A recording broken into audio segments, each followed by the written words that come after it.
સ્વસ્થ.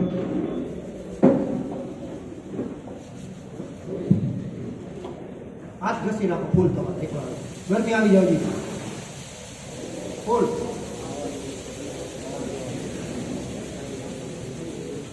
સરસ. અમુક લોકો માટે આપણે તાળી પાડવાની છે જોરદાર. ચાલો પેલા તાળી પાડો.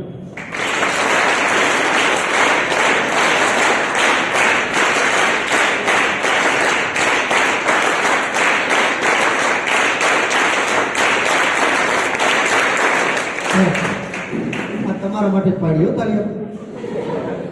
આટલી ઠંડીમાં આટલા પેન્ડેમિક ટાઈમની વચ્ચે આપણે બધા આટલા ઉપસ્થિત રહ્યા. તમારા બધાના વ્યક્તિગત રીતે નામ લેવાનો સમય નથી, પણ હું સામૂહિક રીતે કહી દઉં કે ધોરણ 12 કોમર્સ 11 કોમર્સના થોડાક વિદ્યાર્થીઓ અને 11-12 સાયન્સના વિદ્યાર્થીઓ છે. તો જેની હાજરી છે એ પોતાની જગ્યા ઉપર જ તે બેઠા બેઠા હાથ ઊંચો કરશે. હું જેનું નામ બોલું એ વર્ગનું નામ બોલું. ધોરણ 12 જયની બહેનો હાજર હોય એટલે હાથ ઊંચો કરો. વાહ, ખૂબ મોટી સંખ્યા. આવા સમયમાં 15 થી 20 બહેનો હાજર રહે, 15 થી 20 પોતાના વર્ગના વિદ્યાર્થીઓ હાજર રહે એવો ટાર્ગેટ હતો. એના બદલે બહુ મોટી સંખ્યામાં આપણે હાજર છીએ. 11 કોમર્સની બહેનો કોઈ હાજર હોય તો હાથ ઊંચો કરો. 11 કોમર્સ, ખૂબ સરસ. 11 સાયન્સની બહેનો, 11 સાયન્સની બહેનો નહીં, 11 સાયન્સના ભાઈઓ, 12 સાયન્સની બહેનો, લગભગ જેટલી સંખ્યા છે એ બધા હાજર છે. ખૂબ સરસ. 12 ગુરુના ભાઈઓ, 12 ગુરુના ભાઈઓ, વાહ. 12 દેવના ભાઈઓ,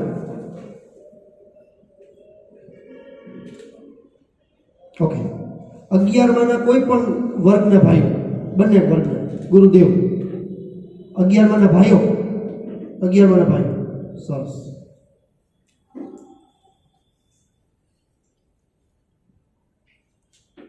આપણે આજના આ કાર્યક્રમમાં હાજરી આપીને એવું સાબિત કરી નાખ્યું છે કે આપણે મહેનત કરવા તો માંગીએ છીએ. એટલે પહેલી પરીક્ષામાં આપણે બધા પાસ થઈ ગયા છીએ. મહેનત કરવાની આપણી ઈચ્છા છે, આવું નક્કી થઈ ગયું છે. કારણ કે એ બહુ જરૂરી છે. એ નક્કી ન થાય ત્યાં સુધી કંઈ જ ન થાય. તો બહુ ટૂંકા સમયમાં બહુ ઝાઝી માહિતી આપવાની હોય એટલે એવા પ્રયોગો કરવા પડે, એવા વાક્યોનો પ્રયોગ કરવો પડે કે જેમાં તમે ટૂંકામાં ઝાઝું સમજી શકો. અને એમ કહે ને કે સમજદાર કોઈ ઈશારા કાફી. તો આજે તમે માત્ર ઈશારો જ કરવાનો છે અમારે. અને આ માત્ર કિશોર ગુરુજી બોલે છે કે શાળાના સંચાલક બોલે છે એવું નથી. તમારા આખા કોમર્સની અને સાયન્સની ટીમ વતી હું બોલું છું.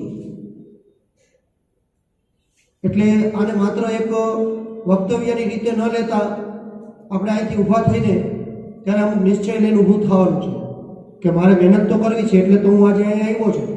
કેટલા એવા હશે કે અત્યારે સૂતા હશે છે. આપણા પૈકીમાંથી કેટલા એવા હશે કે જે અત્યારે ઘરે સૂતા હશે. તો આપણે ઘરેથી નીકળ્યા, સવારમાં વહેલા ઉઠી ગયા, કારણ કે અહીંયા આવવા માટે 1 કલાક તો વહેલા ઉઠ્યા હશે. ઘરમાં કેટલાય લોકો હજી સભ્ય સૂતા હશે. આપણને પણ એકવાર એવું થયું હશે કે સૂઈ રહી, કારણ કે હમણાં સૂવાની આદત બહુ પડી હશે, આરામ કરવાની. તેમ છતાં આપણે આવ્યા. આપણે 11 તારીખ આપણા માટે તો ખુશીના સમાચાર એ પણ છે કે 11 તારીખથી શાળા શરૂ થાય છે.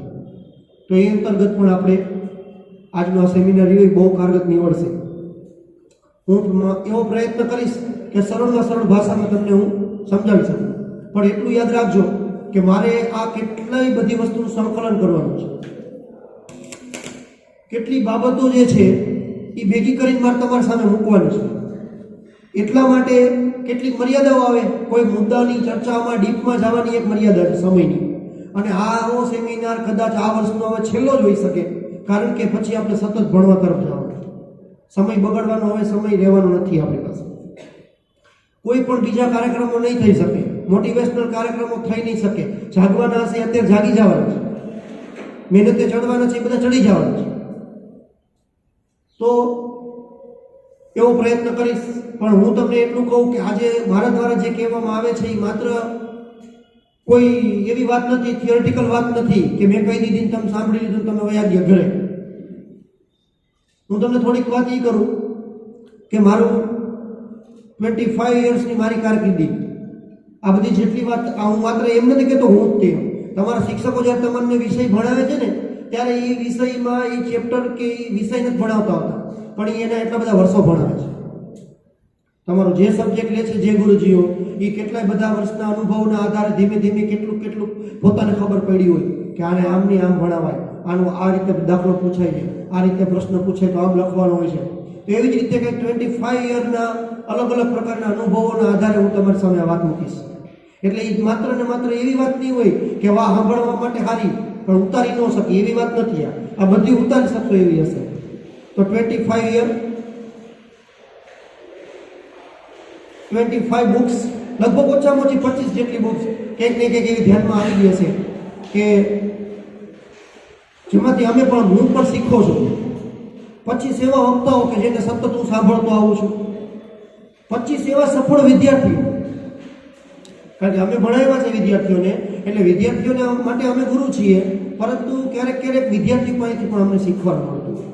તો આવા 25 સફળ વિદ્યાર્થીઓ કે જે પોતાના ધોરણમાં વિષયમાં સક્સેસ ગયા છે, 100 આઉટ ઓફ 100 માર્ક્સ મેળવા છે એ લોકો, અથવા તો બોર્ડમાં નંબર લઈ આવ્યા છે, મોરબીમાં કે સેન્ટરમાં પોતે નંબર લઈ આવ્યા છે. આવા સફળ 25, મિનિમમ 25 કહું છું એવા વિદ્યાર્થીઓનો અનુભવ. એવા 25 નિષ્ફળ વિદ્યાર્થીઓ પણ ખરા કે જે બહુ આમ લાગતું તો હોય કે આ તો છોકરો રહ્યો ને બહુ રિઝલ્ટ કાઢવાનો, એને ખુદને એમ લાગતું હોય પણ ક્યાંક મિસ્ટેક થઈ ગઈ હોય. આવા 25 નિષ્ફળ વિદ્યાર્થીઓ કે જે સફળ થવા જોઈતા હતા નથી થયા. આવી 25 વસ્તુઓના આધારે આનો આ સેમિનાર છે.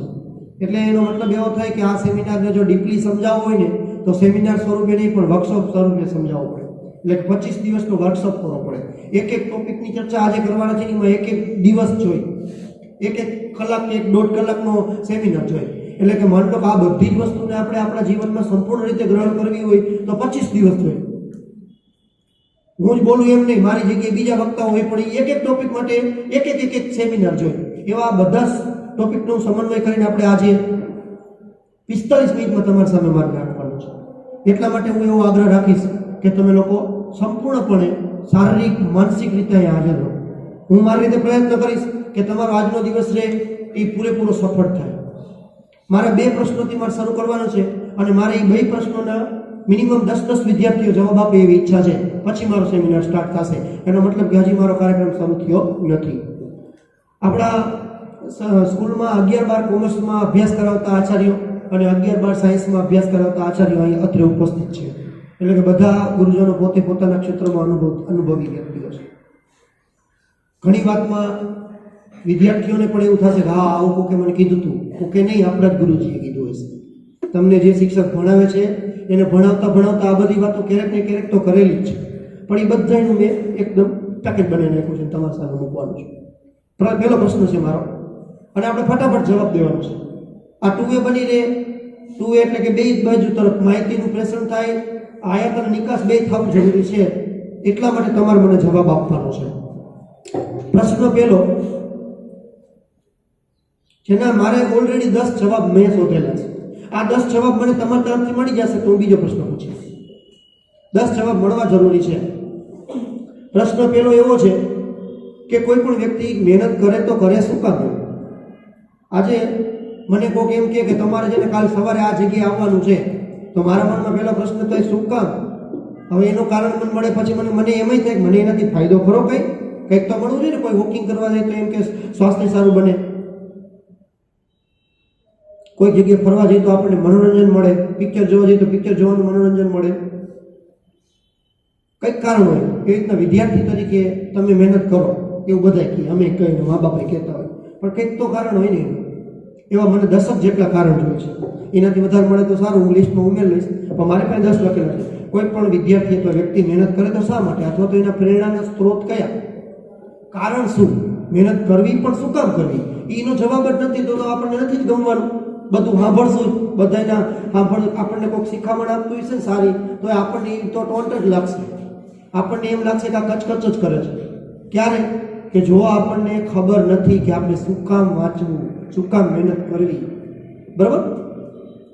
ચાલો, હાથ ઊંચો કરશો એને જવાબ દેવાનો છે, અને ત્યાંથી ને ત્યાંથી જવાબ દેવાનો છે તમારે, અને માઇક વગર જવાબ દેવાનો છે. ચાલો ઝડપથી. હલો, હરિઓમ. જેટલો સમય બગડશે એટલું મારે બીજી ચર્ચાઓ છે. યસ બેટા બોલો. સારા માર્ક્સ મેળવવા. હાલો, આ ધ્યેય ગણી શકીએ આપણે. સારા માર્ક્સ મેળવવા, સારું પરિણામ. પછી યસ બેન. સારું કેરિયર બનાવવા માટે, એ પણ છે મારા લિસ્ટમાં. લો, ખૂબ સરસ. સારું કેરિયર બનાવવા માટે. પછી શું કારણ હોઈ શકે? મહેનત કરવું પણ શું કામ કરવું?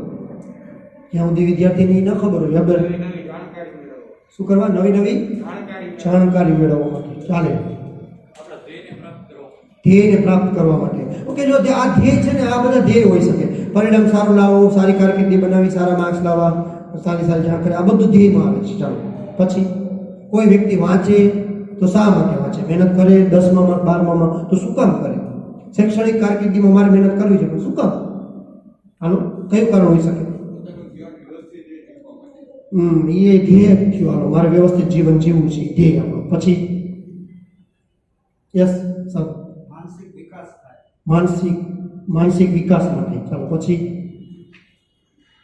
હજી મારે અમુક કારણ જવાબ જોઈએ છે, એ આવતા નથી હશે. એનીવન? યસ બેટા. ઓકે, હવે આ બધા કારણો તો હાલો તમને એવું થયું, પણ આના સિવાયના કારણો હોય છે કે કઈ નહીં. હાલો, છતાંય મારે આ કારણના હિસાબે મહેનત કરવી પડે છે અથવા કરીશ, એવું કહી શકો કોઈ?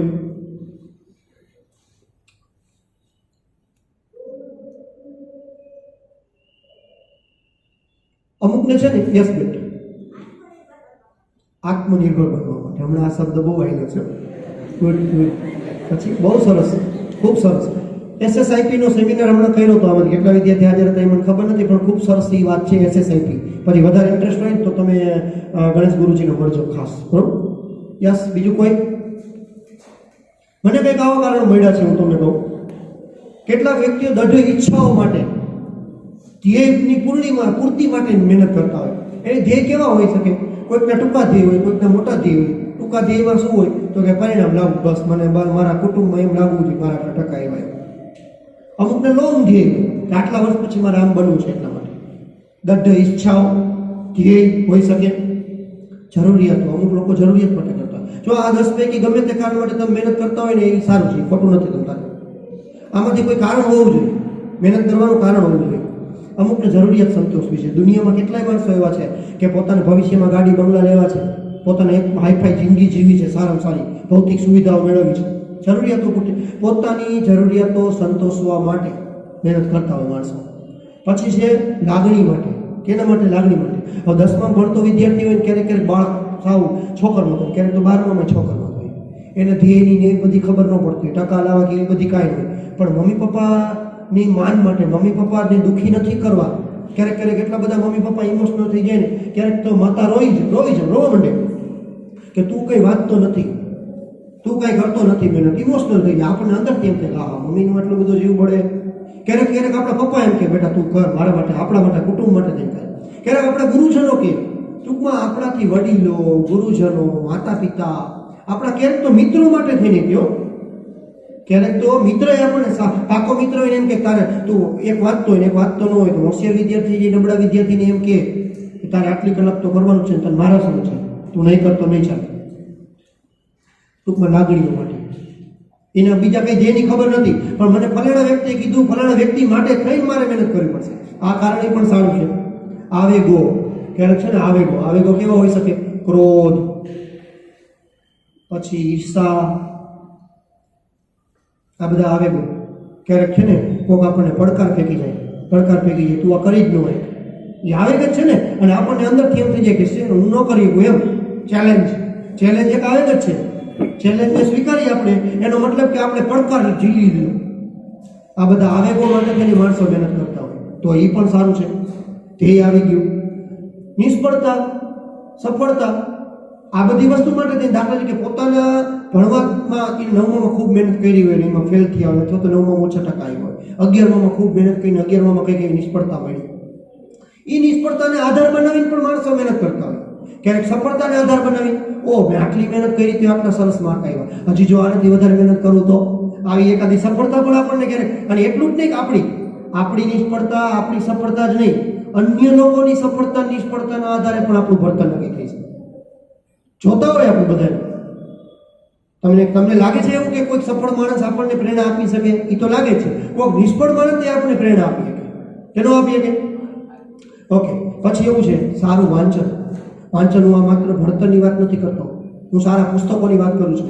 કેટલાય લોકો એવા છે આ ભારતમાં અને આ વિશ્વમાં કે એ લોકોએ બીજા લોકોના પુસ્તકો વાંચીને પ્રેરણા મેળવી છે. એવું એકાદું વાક્ય, એવો એકાદો પેરેગ્રાફ અથવા તો એવો એકાદું પુસ્તક વાંચીને માણસે પોતાની આખી લાઈફ ચેન્જ કરી નાખી. એવા પણ ઉદાહરણો આપણી સામે કેટલાય છે. તો આવું સારું વાંચન, એના આધાર નક્કી કરી લે બસ મારે હવે સારું માણસ બનવું છે, ખૂબ જ સારી ટકાવારી લાવી છે. અનુકરણ, આ 10 માંથી ગમે તે કારણ લાગુ પડે હું કહું બસ મહેનત કરવા જોઈએ. અનુકરણ એટલે કોપી, આમ કરે ઓલો તો હું આમ કરીશ, કાંઈ વાંધો નહીં. એ બાને મહેનત કરતા હોય તો કોઈક 4 કલાક મહેનત કરતું હોય અને એનું અનુકરણ કરીને આપણે 4 કલાક મહેનત કરવા માંડી તો એ પણ બેસ્ટ વસ્તુ છે. અને મારા લિસ્ટમાં છેલ્લું છે પ્રલોભન. ક્યારેક મન આ ન કરવું જોઈએ પણ છતાં આવું પણ કરતા હોય છે. એમ કે 10માં તું આટલા ટકા લાવીશ એટલે તને હું એક્ટિવા અપાવીશ, તને હું સારો મોબાઈલ અપાવીશ. આ તો ઘણા બધા મા બાપ આવું કરતા હોય છે. આમાંથી તમારામાંથી પણ કેટલા વિદ્યાર્થીઓ હોઈ શકે પોતાના વડીલો, મોટા ભાઈ બહેન કે કોઈક મામા કે કાકા, આપણા કુટુંબીજનોમાંથી આપણને લાંચ આપે, પ્રલોભન, અને આપણે મહેનત કરવા માંડીએ. કાંઈ વાંધો નહીં, એમાંય મહેનત કરતા હોય તો કોઈ આ બધા કારણો હોઈ શકે મહેનત કરવાની. આમાંથી સારું કયું અને તમને કયું ઉપયોગી એ તમારે વિચારવાનું છે, પણ તમે કોઈ પણ કારણ માટેથી મહેનત કરવા જોઈએ, બસ એ એટલું પૂરતું છે. બીજો પ્રશ્ન છે મારો, હવે આમાં તો અપેક્ષા રાખી શકીએ બરોબર. અત્યારે આ જે સમય છે કોરોનાનો સમય છે એના આધારે આપણે આ નામ નક્કી કર્યું. ગયા વર્ષનું નામ હતું માર્ચ મિશન માર્ચ. એ ઓલું અક્ષય કુમારનું એક પિક્ચર આવ્યું હતું એના આધારે નક્કી કરેલું નામ હતું, મિશન માર્સ હતું ને. તો ધ ન્યૂ ટાર્ગેટ. આ વખતે કોરોનાનો સમય છે, ખાસ આપણે બધાને મોટિવેશનની જરૂર છે. કારણ કે આપણે કદાચ આપણી સરખામણી વાહન સાથે કરી તો એવું વાહન છે કે જે વપરાયા વગરનું પડ્યું રહ્યું છે, જેને કાંઈ ચલાવ્યું નથી. આપણું જે મગજ રહ્યું એ મગજ અત્યારે સુસુપ્ત અવસ્થામાં પડેલું છે એવું માની તો કદાચ ઘણા બધા વિદ્યાર્થીઓ એવા મેં જોયા છે કે સતત મહેનત કરેલી છે. તો આપણા બધા માટે એક સ્લોગન કે કોરોનાનું વર્ષ છે, ભણ્યા નથી, આ બધી તકલીફ છે તો શું, પરંતુ એક વિદ્યાર્થી તરીકે જ્યારે આપણે મહેનત કરતા હોય ને ત્યારે આપણને કેટલાક અવરોધો નડતા હોય, પ્રોબ્લેમ આવતા હોય. એ પ્રોબ્લેમ કયા કયા? મહેનત કરવી છે પણ મને આ પ્રોબ્લેમ છે, બહાનું કહો તો એ ચાલે, પ્રોબ્લેમ સાચા કહો તો ચાલે, પણ કયું અવરોધો? ચાલો ઝડપથી. વિદ્યાર્થીને મહેનત કરવામાં પડતી તકલીફ, અવરોધો. એમાં તમારે કોરોના આવી જાય, બધું તમારે જે લેવાનું છૂટું. અને આ તો બધાને આવ્યું જોઈએ, કોઈ એવો આમાં બેઠેલો એક પણ વિદ્યાર્થી એવો નહીં હોય કે જેને વાંચવા, લખવા, ભણવામાં, મહેનત કરવામાં અવરોધ ન આવ્યો હોય એવો એકેય વ્યક્તિ નહીં, એક પણ વ્યક્તિ નહીં. કયો અવરોધ હોઈ શકે? આપણે શું કામ ચર્ચા કરી હતી ખબર છે?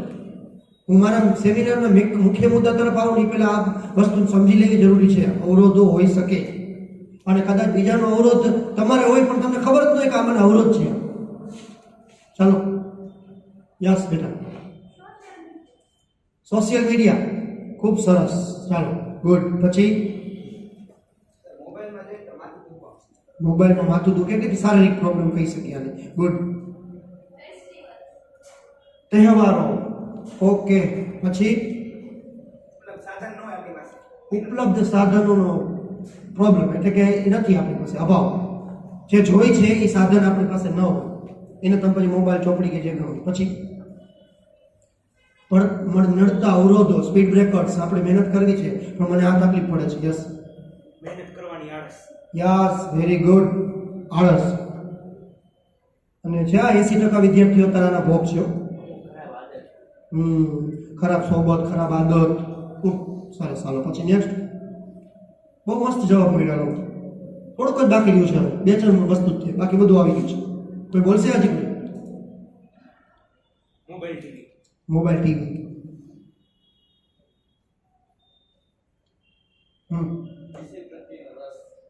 Yes, interest. આપણને રસ રુચિ ન આવે વિષયમાં, બરોબર છે. પછી એકવાર હોશિયાર વિદ્યાર્થીના પરિપ્રેક્ષમાં વિચારો. હોશિયાર હોય, બધી રીતે બધું ગમતું હોય, છતાં એને અવરોધો આવતા હોય, કેવા આવતા હોય એ વિચારો. કે છે કોઈ? હોશિયાર વિદ્યાર્થીને અવરોધો તો આવતા હોય છે, કેવા કેવા? સરસ. લગભગ મને બધા જવાબ મળી ગયા છે, છતાં હું કહું, ભય, બીક અને ચિંતા આ એવી વસ્તુ છે કે જે બતાવી નહીં આપણે, પણ હોય ખરું.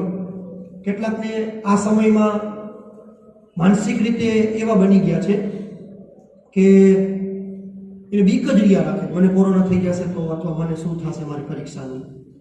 ચિંતા થતી હોય અને સતત ને સતત ચિંતા સતાવે. બિનજરૂરી વિચારો બહુ મોટા મોટો અવરોધ અત્યારનો આ છે. ચોપડી લઈને બેસી જાય, ચોપડીમાં ધ્યાન હોય, પણ આપણું વિચાર બીજે જ રહે. અને સ્વીકારી, કેટલા વિદ્યાર્થી સ્વીકારી શકતા હોય, કેટલા ન સ્વીકારે, પણ આ હકીકત છે. માનવ મગજની આ હકીકત છે કે વાંચવા બેસીને વિચારો ચડી જાય, ક્યાંથી ક્યાંય નીકળી જાય. 1 કલાક સુધી બેઠા હોય તો આપણે એક લીટી પૂરી ન કરી. આ અનુભવમાંથી બધા પસાર થયા છે. અન્ય પ્રવૃત્તિઓમાં વધારે રસ, જેમ કે મોબાઈલ, ટીવી બધું આવી છે. અણગમો, ભણતર પ્રત્યેનો અણગમો. ઘરની પરિસ્થિતિ, જોઈન્ટ ફેમિલી અથવા બહુ દેખાડો કે આપણે જ્યાં રહે છીએ ત્યાં આપણને વાંચવાનો અનુકૂળ પરિસ્થિતિ ન સર્જાતી હોય. શારીરિક પ્રોબ્લેમ હોય, કેટલાકને બહુ વાંચે તો માથું દુખે, કારણ કે નંબર હોય તો એને ચેક ન કરાવ્યો અથવા તો નંબર આવતા જ ન હોય. શારીરિક પ્રોબ્લેમ, બધા શારીરિક પ્રોબ્લેમ. બહાનું તમને હું કહી દઉં, જેને મહેનત નહોતી કરવી ને, એને આ કોરોનાનું વર્ષ ન હોત તો એ મહેનત કરવાના નહોતા.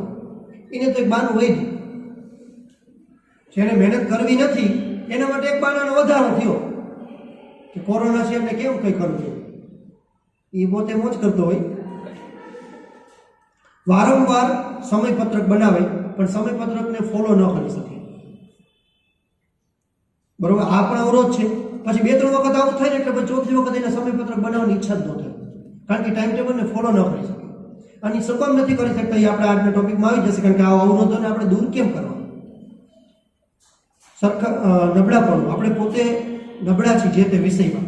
9માં 11માં આપણે જે તે વિષયમાં નબળા રહી ગયા છે, આપણો પાયો નબળો રહી ગયો છે. એટલા માટે એ પણ મોટો અવરોધ છે. મહેનત તો ખૂબ કરવી છે પણ મને સમજાતું નથી શું કરવું, કે અન્ય આ સિવાયના બીજા ઘણા બધા અવરોધો હોઈ શકે. હવે એક પ્રશ્ન એવો હતો કે મહેનત શું કામ કરવી જોઈએ. જો એનો જવાબ તમને મળી ગયો હોય, કદાચ મેં કીધું એના સિવાયનો તમને મળ્યો હોય તો એ સારી વસ્તુ છે, કારણ કે એક વિઝન, એક ધ્યેય તો દ્રષ્ટિ તો ખુલ્લી કે મારે આ વસ્તુ માટે નહીં. અને આ 10 માંથી એકાદું કારણ તો આપણે ટચ કરતું જ હોય તો આપણે મહેનત કરવી જોઈએ. બીજી વસ્તુ એ આવે કે મારે મહેનત કરવી છે પણ મને આવા પ્રોબ્લેમ છે, તો મેં કીધા એમાંથી પ્રોબ્લેમ તમારે આવી ગયા છે. અને એના માટે થઈને તો આપણે આજે ભેગા થયા છે. આપણે પહેલું કામ એક કરવાનું છે કે 11 તારીખથી આપણી સ્કૂલ ખુલે છે.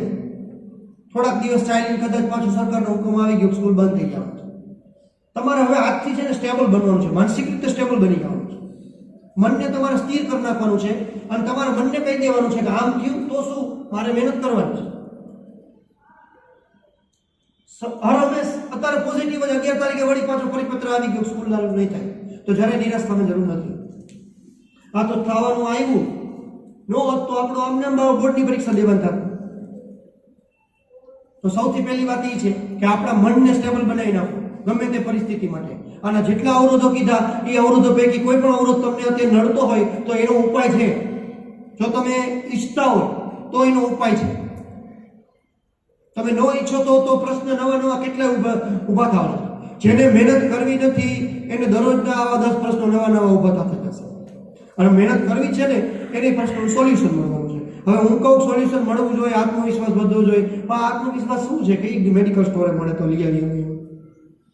હકારાત્મક વિચારવું જોઈએ, આત્મવિશ્વાસ વધવો જોઈએ. આ બધા શબ્દો સાંભળવા બહુ ગમે, અમને કેવા બહુ ગમે, પણ ખરેખર એનો અર્થ આપણે કાં તો સમજતા નથી અને કાં તો એ કેમ પ્રાપ્ત થાય એ ખબર નથી આપણને. કે એ દવા તો છે ને કે પી લીધી દવા, પણ જેમ એક મોટું જંગલ હોય, એ જંગલ પૂરું થતાં જ એક જગ્યાએ આપણે જવાનું હોય. આપણે બાર ઊભાથી જંગલની બારે ઊભાથી જંગલ જોઈને નક્કી કરી લઈએ કે ભાઈ આપણે તો જઈ નહીં શકીએ, રસ્તો જ નથી, આમાં કોઈ રસ્તો જ નથી. તો જે તે ડેસ્ટિનેશને જવા માટે પહેલું પ્રાયોરિટી છે કે તમારે થોડુંક તો આગળ વધવું પડશે, શરૂઆત તો કરી જ દેવી પડશે. આ ફાઇનલ વસ્તુ છે. શરૂઆત તમે કરશો ને એટલે થોડાક આગળ જશો ખબર પડશે કે હા થોડોક હજી 4-5 ફૂટનો રસ્તો તો હલાઈ એવો છે. વળી પાછો 4-5 ફૂટ તમે આગળ જશો એટલે વળી પાછો બીજો મોટો રસ્તો દેખાશે. આમ કરતા કરતા આપણે આપણા ધ્યેય સુધી પહોંચી શકશું, પણ ચાલવાની શરૂઆત કરવી પડશે. રેડી? આ બધું કરવા માટે કેટલાક બેઝિક નિયમો છે, ખરેખર એટલા સરળ છે કે દરેક વિદ્યાર્થી સમજી શકે એવું છે, પણ ક્યારે જાણી જોઈને સમજવાનો પ્રયત્ન કરતા હોતા નથી. આપણે જ્યારે મહેનત કરવી ન હોય ને ત્યારે આપણે અમુક વસ્તુને સમજવા માંગતા નથી. એનું સોલ્યુશન હોય તો આપણે ઈચ્છતા ન હોય કે સોલ્યુશન મળે, તો જ એ પ્રશ્ન પેચીદો એમને ઊભો રહે. ઓકે, હવે આપણે વાત કરીએ. મારે તમને જેમ 10 મુદ્દા 10 પ્રશ્નો મેં તમને પૂછ્યા એવા 10 જ મુદ્દા મારે તમને એના જવાબ રૂપે કહેવાના છે. તમારે 10 વસ્તુ કીધી કે આટલા માટે હું મહેનત કરીશ, તમે 10 વસ્તુ કીધી કે આટલા પ્રોબ્લેમ પડે છે અમને, તો હવે એના 10 સોલ્યુશન હું તમને કહું છું. પરંતુ એ 10 સોલ્યુશનમાં એક નાનકડી એવો પ્રોબ્લેમ છે કે 1 માં 1, 2 માં 2, આવી તો 10 માં 10 જવાબ છે મારી પાસે. કોઈ વિદ્યાર્થી એમ કહી શકશે કે એવા મારી પાસે કેટલા મુદ્દા હશે? કેટલા જ મુદ્દા ચર્ચા મારે કરવાના છે, 10 જ મુદ્દાની. યસ, કેટલા? 45. બરોબર છે. કાલ આવ્યું નતું તું? 1 માં 1, 2 માં 2, 3 માં 3 ને 10 માં 10 હોય તો કેટલા થાય?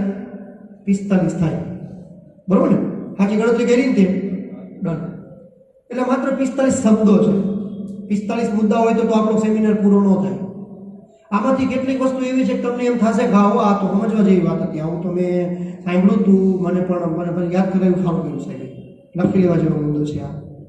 તો આમાંથી તમે લખશો તો પછી ટાઈમ બગડશે, તમારું ધ્યાન નીચે જશે, તો બીજો ટોપિક આગળ વધી જશે, કારણ કે નિશ્ચિત સમયમાં આપણે આપણો સેમિનાર પૂરો કરી દેવો છે. તો લખવાની જરૂર નથી, તમને આ પીપીટી હું આપી દઈશ, તમારા ગ્રુપમાં તમને આ મળી જશે. અને આપણે રવિભાઈ નકુભાઈ એવું પણ આયોજન કર્યું છે કે હું આજે બોલું છું ને એ બધું પણ તમને રેકોર્ડિંગ મળી જાય. તમારે જો સાંભળવાની ઈચ્છા હોય, તમે બીજી વખત રિપીટ કરવા માંગતા હોય તો એ રેકોર્ડિંગ મળી જાય, એવી વ્યવસ્થા પણ એમને કરેલી છે. આપણા કેટલાક વિદ્યાર્થીઓ બહુ વ્યાજબી કારણો નહીં શકે આજે આવીને શીખાતો, એ લોકો પણ આ સાંભળી શકે. પણ આજ પછીથી આપણને કોઈએ મોટિવેશન દેવાની જરૂર ન પડવી જોઈએ એવું નક્કી આપણે કરી લો. આપણે આપણામાં એક એવો દીવો પ્રગટાવી નાખવાનો છે કે વારંવાર ઓલવી ના જવું જોઈએ. એક ડિઝાયર એવી ઊભી કરી નાખવાની છે કે એને આપણે હવે હડપતી જ રાખવાનું છે, ઓલવવા દેવાની જ નથી, તો જ પોસિબલ બનશે. પણ એના માટે કેટલીક સાવ સિમ્પલ પણ બેઝિક વસ્તુ તમારે સમજી લેવી પડશે. એક નિર્ણય નક્કી કરવો પડશે, એનું કોઈ લક્ષ્ય નથી. આજે સવારે ઉઠ્યો તો મારી પાસે લક્ષ્ય છે કે મારે સેમિનાર લેવાનું છે, મારે આજ બપોર પછી એક જગ્યાએ ફંક્શનમાં જમવા જવાનું છે, સાંજે એક બીજો કાર્યક્રમ છે. આ ધ્યેય થઈ ગયો, એક દિવસનો ધ્યેય થઈ ગયો. આવી રીતના બધાને 1 વર્ષનો, 1 મહિનાનો, આખી જિંદગીનો, 10-12 વર્ષનો એક ટાર્ગેટ, એક ધ્યેય હોવો જરૂરી છે. ટાર્ગેટ નહીં હોય તો જીવનનો કોઈ અર્થ જ નથી રહેવાનો. એટલે આપણે આળસુ થઈ ગયા. હમણાં ભાઈએ કીધું ને કે આળસ બહુ મોટો શત્રુ છે આપણો. પણ આળસ તો ત્યારે જ આવશે કે જ્યારે આપણો ધ્યેય નહીં હોય. અને ધ્યેય હશે ને, તમે જુઓ ક્યારેક આપણે બહાર જવાનું હોય, 14મી તારીખે ઉત્તરાયણ હોય તો કેટલાય 13 તારીખે ઊંઘી જ ન શકે. કારણ શું? કારણ શું? વિચાર. કાલની એક્સાઇટમેન્ટ, 14 તારીખે પતંગ ઉડાડવાની એક્સાઇટમેન્ટ. હવે આવી એક્સાઇટમેન્ટ 12મા ધોરણની એક્ઝામ માટે આવી શકે? હું એમ નથી કહેતો આવવી જ જોઈએ, તમે વિચારો. આવી એક્સાઇટમેન્ટ 12મા ધોરણની એક્ઝામ કે એના પરિણામ માટે આવી શકે? તો આપણા માટે એક ધ્યેય નક્કી થઈ જાય. બધું રિવર્સમાં હલાવવાનું છે, રિવર્સ ટેકનોલોજીમાં હલવાનું છે. પહેલાં નક્કી કરવાનું છે કે મારે કેટલા ટકા લેવા. તમે એવું ન માનતા 90% ને 80% લેવા એ જ ધ્યેય હોઈ શકે. કોકનો ધ્યેય માત્ર પાસ થવાનો હોઈ શકે, અને એના માટે 90% છે. મને મારા પપ્પાએ કહી દીધું તું બેટા પાસ થઈ જા, પછી આપણે આગળ જોઈ લઈશું. એક કોકે એવું નક્કી કરી લીધું મારે આ ક્ષેત્રમાં જવું છે જેમાં બહુ ટકાવવાની જરૂર નથી, મારે ખાલી પાસ થવાનું છે. હોઈ શકે તો એના માટે ટાર્ગેટ શું? પાસ થવું. કેટલાક લોકો 50%, 60%, 70%, 80%, 90% નો ટાર્ગેટ બાંધે, ધ્યેય બનાવી લે પોતે. હવે એ ધ્યેય જે છે એ પહેલી વાત તો એ કે આપણી કેપેસિટી પ્રમાણેનું હોવું જરૂરી છે, આપણી ક્ષમતા પ્રમાણેનું હોવું જરૂરી છે. આપણી ક્ષમતાથી વધારે રાખેલું હશે તો એમાં આપણને નિષ્ફળતા જ મળવાની છે, નિરાશા જ મળવાની છે. એમ કે ના, નીચું નિશાન નહીં હો ભાઈ, નિશાન તો ઊંચું જ તાકવાનું, પણ કેવું કેપેસિટી વાળું. આપણી કેપેસિટી ન હોય એવું નિશાન લઈ લી તો મહેનત પડવાનું. તો પહેલી વસ્તુ એ નક્કી કરો કે તમે શું મેળવવા માંગો છો. જો આ જવાબમાં તમારે કઈ જવાબ મળતો ન હોય ને તો અહીંથી પાછું વળી જવાનું છે. આ સેમિનાર હવે પછીનો સમય તમારા માટે વેસ્ટ છે, કોઈ અર્થ વગરની જ વાત છે. અને જીવનમાં મને ખબર છે, અમે બધા જાણીએ છીએ અમારા આટલા અનુભવમાં કે લાખોની સંખ્યામાં માણસો એવા ફરે છે કે જીવનનું કોઈ ધ્યેય નથી, કોઈ ધ્યેય નથી. જીવે છે કારણ કે ભગવાને મોકલા છે આ પૃથ્વી ઉપર એને, એટલે જીવન તો જીવશે અને એનું ગુજરાતી ચાલવાનું છે. દાને દાને પે લિખા ખાને વાલે કા નામ, કોઈ ભૂખ્યું નહીં સુવે. પણ ધ્યેય નથી તો એનું જીવન જ નથી. તો પછી કહેવાય નહીં કે એને કોની સાથે સરખાવવું આપણે. એનો કાંઈ ધ્યેય નથી, અવાર ઉઠ્યો રાતે હુઈ ગયો, ખાધું પીધું મોજ કરી, આ સિવાય કાંઈ કામ નથી, કાંઈ ધ્યેય જ નથી. અને એવું નથી હો, કેટલાય મહેનત કરતા હોય તો ધ્યેય નું એવું બી બને. પણ એક લક્ષ્ય નક્કી હશે ને તો એ એક દિશા તરફ જવાનો આપણો રસ્તો ખુલી જશે. તો પહેલી વાત છે, એક નિર્ણય લઈ લ્યો કે મારે શું મેળવવું છે. બાકી તો તમારો ધ્યેય ન હોય ને તો પછી મા બાપ કે ગુરુજનો ગમે એટલા ધમ પછાડા કરે, કંઈ નથી થવાનું, કંઈ જ નથી થવાનું. બીજો મુદ્દો છે કે 2 રસ્તા પરીક્ષા તરફ. આપણે એક્ઝામ દેવાની છે તો આપણા માટે મુખ્ય 2 રસ્તા છે. વાંચન કરી, આ કરી, તે કરી, કેટલું બધું કરી, પરીક્ષા દઈ, બધું વાંચું, બધી વાતો કરી, આ સેમિનાર ભરશું, ટ્યુશનમાં જાશું, સ્કૂલે આવશું. પણ એકચ્યુઅલમાં પરીક્ષા છેલ્લે આપણે પરીક્ષાના જે મુખ્ય રસ્તા કહી શકાય એ રસ્તા 2 છે. એક રસ્તો છે વાંચનનો ને એક રસ્તો છે લેખનનો. આ બહુ સ્પષ્ટ વસ્તુ, આની અંદર ઘણું બધું વાત થઈ શકે, પણ ટૂંકમાં કહી દઉં કે આપણે અહીંથી નહેરુ ગેટે જવું છે તો માન લો કે વાહનમાં જવું છે, હાલીને જવું હોય તો કોઈ પ્રશ્ન નથી. જો વાહનમાં જવું હોય, સાયકલમાં જવું હોય તો તે કંઈ વાંધો નથી હાલ. પણ તમે સ્કૂટરમાં જવું છે, હોન્ડામાં જવું છે, કોઈ વાહન લઈને જવું છે, 4 વ્હીલ 2 વ્હીલ, તો એના માટે 2 વસ્તુ જોશે. એક જોશે વાહન અને બીજું જોશે ફ્યુલ. ખાલી વાહન નહીં હાલે, ખાલી ફ્યુલ નહીં હાલે. આ કમ્પ્લીટ વસ્તુ છે, ફાઇનલ જ નહીં. તમારે હાલીને જવું હોય તો કોઈ ના પાડતું નથી, છતાં હાલીને જતા હોય તમે તો એમાંય થઈ ગયું, તમે પોતે સાધન થઈ ગયા, તમે તમારી તાકાત વાપરો છો, ફ્યુલ થઈ ગયું. સાયકલ લઈને જાવ તો એવું છે, સાયકલ વાહન થઈ ગયું અને એને મારાથી તાકાત, એ આપણું ફ્યુલ થઈ ગયું. તો 2 વસ્તુ આપણને જે પરીક્ષા તરફ લઈ જાય છે, લેખન અને વાંચન. આ એક સ્પષ્ટ વસ્તુ. તમે એમ કહો કે આ 2 વસ્તુ નથી કરી, બાકી તો મારે 8% લાવવા જતું થાય જ નહીં, પોસિબલ જ નથી. આની અંદર ઘણી ડીપમાં વાત થઈ શકે. હજી તમારા ગુરુજી તમને જ્યારે ભણાવતા હશે ત્યારે વાત કહીશ, કેવી રીતે વાંચવું જોઈએ, કેટલું વાંચવું જોઈએ, કેટલો વિષય કેવી રીતે તૈયાર કરવો જોઈએ. મારા કરતા વિશેષ તો તમારા શિક્ષકો તમને સમજાવી શકે. પણ વાંચનનો કોઈ વિકલ્પ નથી. સતત ને સતત પુનરાવર્તન, ખૂબ જ અભ્યાસ અને લેખન. કારણ કે આપણી ઓળખ તો છેલ્લે પરીક્ષામાં આપણું લખાણ જ છે. કાલે મેં સાહેબને પૂછ્યું હતું કે તમે જ્યારે પેપર જોવો છો બોર્ડના, ત્યારે તમે કોઈ વિદ્યાર્થીને શું નામથી ઓળખો છો? તમે કોઈ વિદ્યાર્થીનું નામ લખેલું હોય એમાં અટક કે નામ કે ગામ? ના. સાહેબે એમ કીધું કે એનો તો બારકોડ સ્ટીકર મારેલું, તો એ વ્યક્તિ, એ વિદ્યાર્થીનો પરિચય શું? કોઈ પણ વિદ્યાર્થીને પેપર ચેકર કઈ દ્રષ્ટિથી ઓળખે? તો કે પેપરના લખાણથી. તમારી ઓળખાણ બોર્ડના વિદ્યાર્થી તરીકે તમે પેપર દઈને આવ્યા, તમારું પેપર ક્યાં જોવા જશે કોઈને નથી ખબર, કોના હાથમાં પેપર આવશે એ ખબર નથી. તમારી ઓળખાણ એક અને માત્ર એક જ છે, પેપર. બરોબર? એ પેપર જ તમને માર્ક્સ અપાવશે ને એના માટે થઈને તો આપણે આ બધું કરીએ છીએ. તો લેખન અને વાંચન, લખવું કેવી રીતે જોઈએ, કેટલું લખવું જોઈએ, એમ બધા આપણને સૂત્રો આપે છે કે 1 વખત લખવું બરાબર 5 વખત વાંચ્યા બરાબર જેટલું આપણને ફળ મળે, આમ કહે છે. આ બધું રહ્યું ને કેટલાય વર્ષોના અંતે સાબિત થઈ ગયેલી વસ્તુ છે અનુભવના આધારે. તેમ છતાં કહી દઉં કે વ્યક્તિએ અલગ અલગ મત હોય, તુંડે મતી ભેગા. બધા વ્યક્તિનો પોતપોતાનો અલગ અનુભવ હોય. કોઈકને સવારે વાંચવું ગમે, કોઈકને રાત્રે વાંચવું ગમે. જરૂરી નથી સવારે ઉઠીને વાંચવું. પણ આ કેટલાક એવા સૂત્રનો અક્ષરતા પાલન કરતા હોય કે સવારે વાંચેલું જ યાદ રહે, એટલે હું સવારે જ વાંચીશ, બાકી જો સવારે નહીં ઉઠું તો હું વાંચીશ જ નહીં. કારણ કે સવારે ઉઠવાનું નથી ભાઈ, એટલે વાંચવાનો પ્રશ્ન નહીં આવે. એટલે જ્ઞાનનો ઉપયોગ એને કર્યો, પણ કેવો નેગેટિવ કર્યો. બે રસ્તા આપણા કમ્પ્લીટલી અને આ ફાઇનલી. આમાંથી એકાદું જો અડધું હશે તો તમારું કામ પૂરું નથી થવાનું. પછીના 3 વિષય 3 રીતે આપણે વિષયની વહેંચણી કરી દેવાની છે. હવે કાલ મેં ગણતરી કરી હતી એટલે સમય નહીં બગાડું. કાલે અમે 10મા વાળા વિદ્યાર્થીઓએ પોતે જ ગણતરી કરી કે કેટલા દિવસ વધ્યા છે આપણી પાસે. મે મહિનામાં પરીક્ષા આવી, તારીખ હજી નક્કી નહીં થઈ. હાલો આપણે એવું માની હાલીએ છીએ સાહેબ કે 1 મે એક્ઝામ હશે તો આપણી પાસે કેટલા દિવસો રહે? તમે 15મી જાન્યુઆરીથી ગણવાનું શરૂ કરો, 3 મહિના આખા ગણી નાખો. સમજો, ફેબ્રુઆરી, માર્ચ અને એપ્રિલ 3 મહિના આખા ગણી નાખો. 3 મહિનાના 30 દિવસ ગણી નાખો અને તમે 15 દિવસ જાન્યુઆરીને ગણી નાખો એટલે કે 105 દિવસ થયા. 5 દિવસ હજી કાઢ નાખો, માંદગીના કે તહેવારના કે કંઈ પણ. હાલો તો કેટલા દિવસ વધ્યા? 100 દિવસ, 100 ડેઝ. એક પિક્ચર આઈ થિંક આવી ગયું છે 100 ડેઝ, બરોબર? ખબર નથી એમાં શું સ્ટોરી છે, પણ 100 દિવસ એટલે માણસના જિંદગીમાં પરિવર્તન લાવવા માટે પૂરતા છે. એના માટે તમારે ઉદાહરણ લેવા હોય તો કેટલાય મળી શકે, પણ મારી સામે એક માત્ર ઉદાહરણ છે. હું તમને કહું, નાગાલેન્ડની એક બહેન છે, મેરિડ બહેન હતી. જીપીએસસી યુપીએસસીની એક્ઝામની અંદર એને જ્યારે એના હાથમાં ફોર્મ ઓકે ભરી દીધું હતું અને એને જ્યારે ખબર પડી ત્યારે એની પાસે માત્ર ને માત્ર 25 દિવસ કે એમ કંઈક હતું, બરોબર? એને ખૂબ જ તૈયારી કરી અને એ વ્યક્તિ યુપીએસસી પાસ કરીને જે તે વિભાગની કલેક્ટર છે અત્યારે, બરોબર? નો ડાઉટ હોશિયાર તો હશે, ભણતા સમયે હોશિયાર હશે તો જ આ પોસિબલ હોય. પણ એને જે સિલેબસ યુપીએસસી નો કરવાનો હોય ને, એ યુપીએસસી નો સિલેબસ બહુ મોટો હોય, એની કોઈ મર્યાદા ન હોય, એટલા બધા બુક્સ વાંચવાની હોય અને એટલી બધું અનલિમિટેડ કોર્સ હોય. એ જે વિષય પસંદ કરે એ ઉપરાંતનો જનરલ નોલેજનો કે કોઈ વિષય બીજો ભાષા પસંદ કરે, એવડો મોટા કોર્સ હોય યુપીએસસી ની અંદર. 25 દિવસની અંદર એ પરીક્ષા પાસ કરી શકે. ઘણી બધી જવાબદારીઓ અને પરિસ્થિતિની સામે લડી. તો આપણી પાસે તો બધું એવું, તમે આજે અહીં બેઠા છો એનો મતલબ કે તમને ભણવા માટે યોગ્ય વાતાવરણ છે. તમે લોકો અહીંયા મારી સામે આજ બેઠા છો, આજનો સેમિનારનો ટાઈમ વાંચીને તમે આજે આવી ગયા છો, 11 તારીખથી સ્કૂલે પણ આવી જવાના છો, એનો મતલબ કે તમારા માટે ભણવા માટે યોગ્ય વાતાવરણ છે.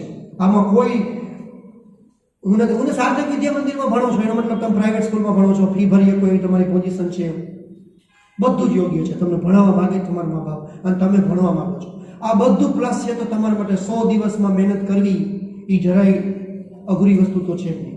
પણ તમારે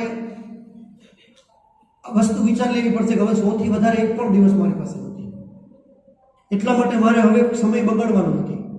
એક નાનકડી એવી એક સ્ટોરી તમને કહી દઉં કે એક ભાઈ છે, એને એમ કીધું કે તારે આ 50 કિલો વજન છે અને તારે સામા કાંઠે લઈ જવાનો છે. શરત એટલી જ છે કે તારે તું પછી એક વાર લઈ જા કે વારા પરથી લઈ જા, પણ તારે એક બેગમાં લઈ જવાનું છે તારે, બરોબર?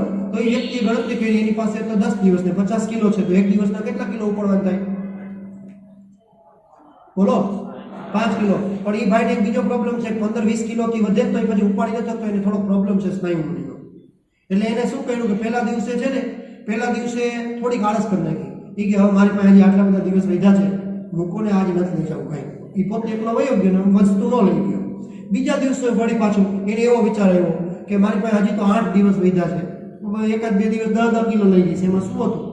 એટલે બીજા દિવસે એ ભાઈ એવી આળસ કરી નાખી. ત્રીજા દિવસે એ બીમાર પડ્યો એટલે ન જઈ શક્યો, એટલે 3 દિવસ વહી ગયા. ચોથા દિવસે એનો કોઈ મિત્ર કે કોઈ ગેસ્ટ ઘરે આવ્યો, એટલે આમ કરતા કરતા એના 5 દિવસ વયા ગયા.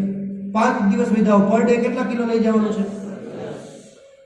અઘરું પડશે કે નહીં પડે? દરરોજના 5 કિલો લઈ જવાના થાય એટલે 10 કિલો લઈ જવાના હોય તો અઘરું પડશે કે નહીં પડે? પડવાનું છે. અને આમ કરતા કરતા પોતાના વજન હેઠળ દબાતા રહેશે. પછી એને જે બેગમાં લઈ જવાનું છે બેગ ઉપાડી જ નહીં શકે પોતે. એટલે સમય જો એને એમને જવા દીધો તો એને પસ્તાવાનું છે, એ સિવાય બીજો કઈ એની પાસે ઉપાય.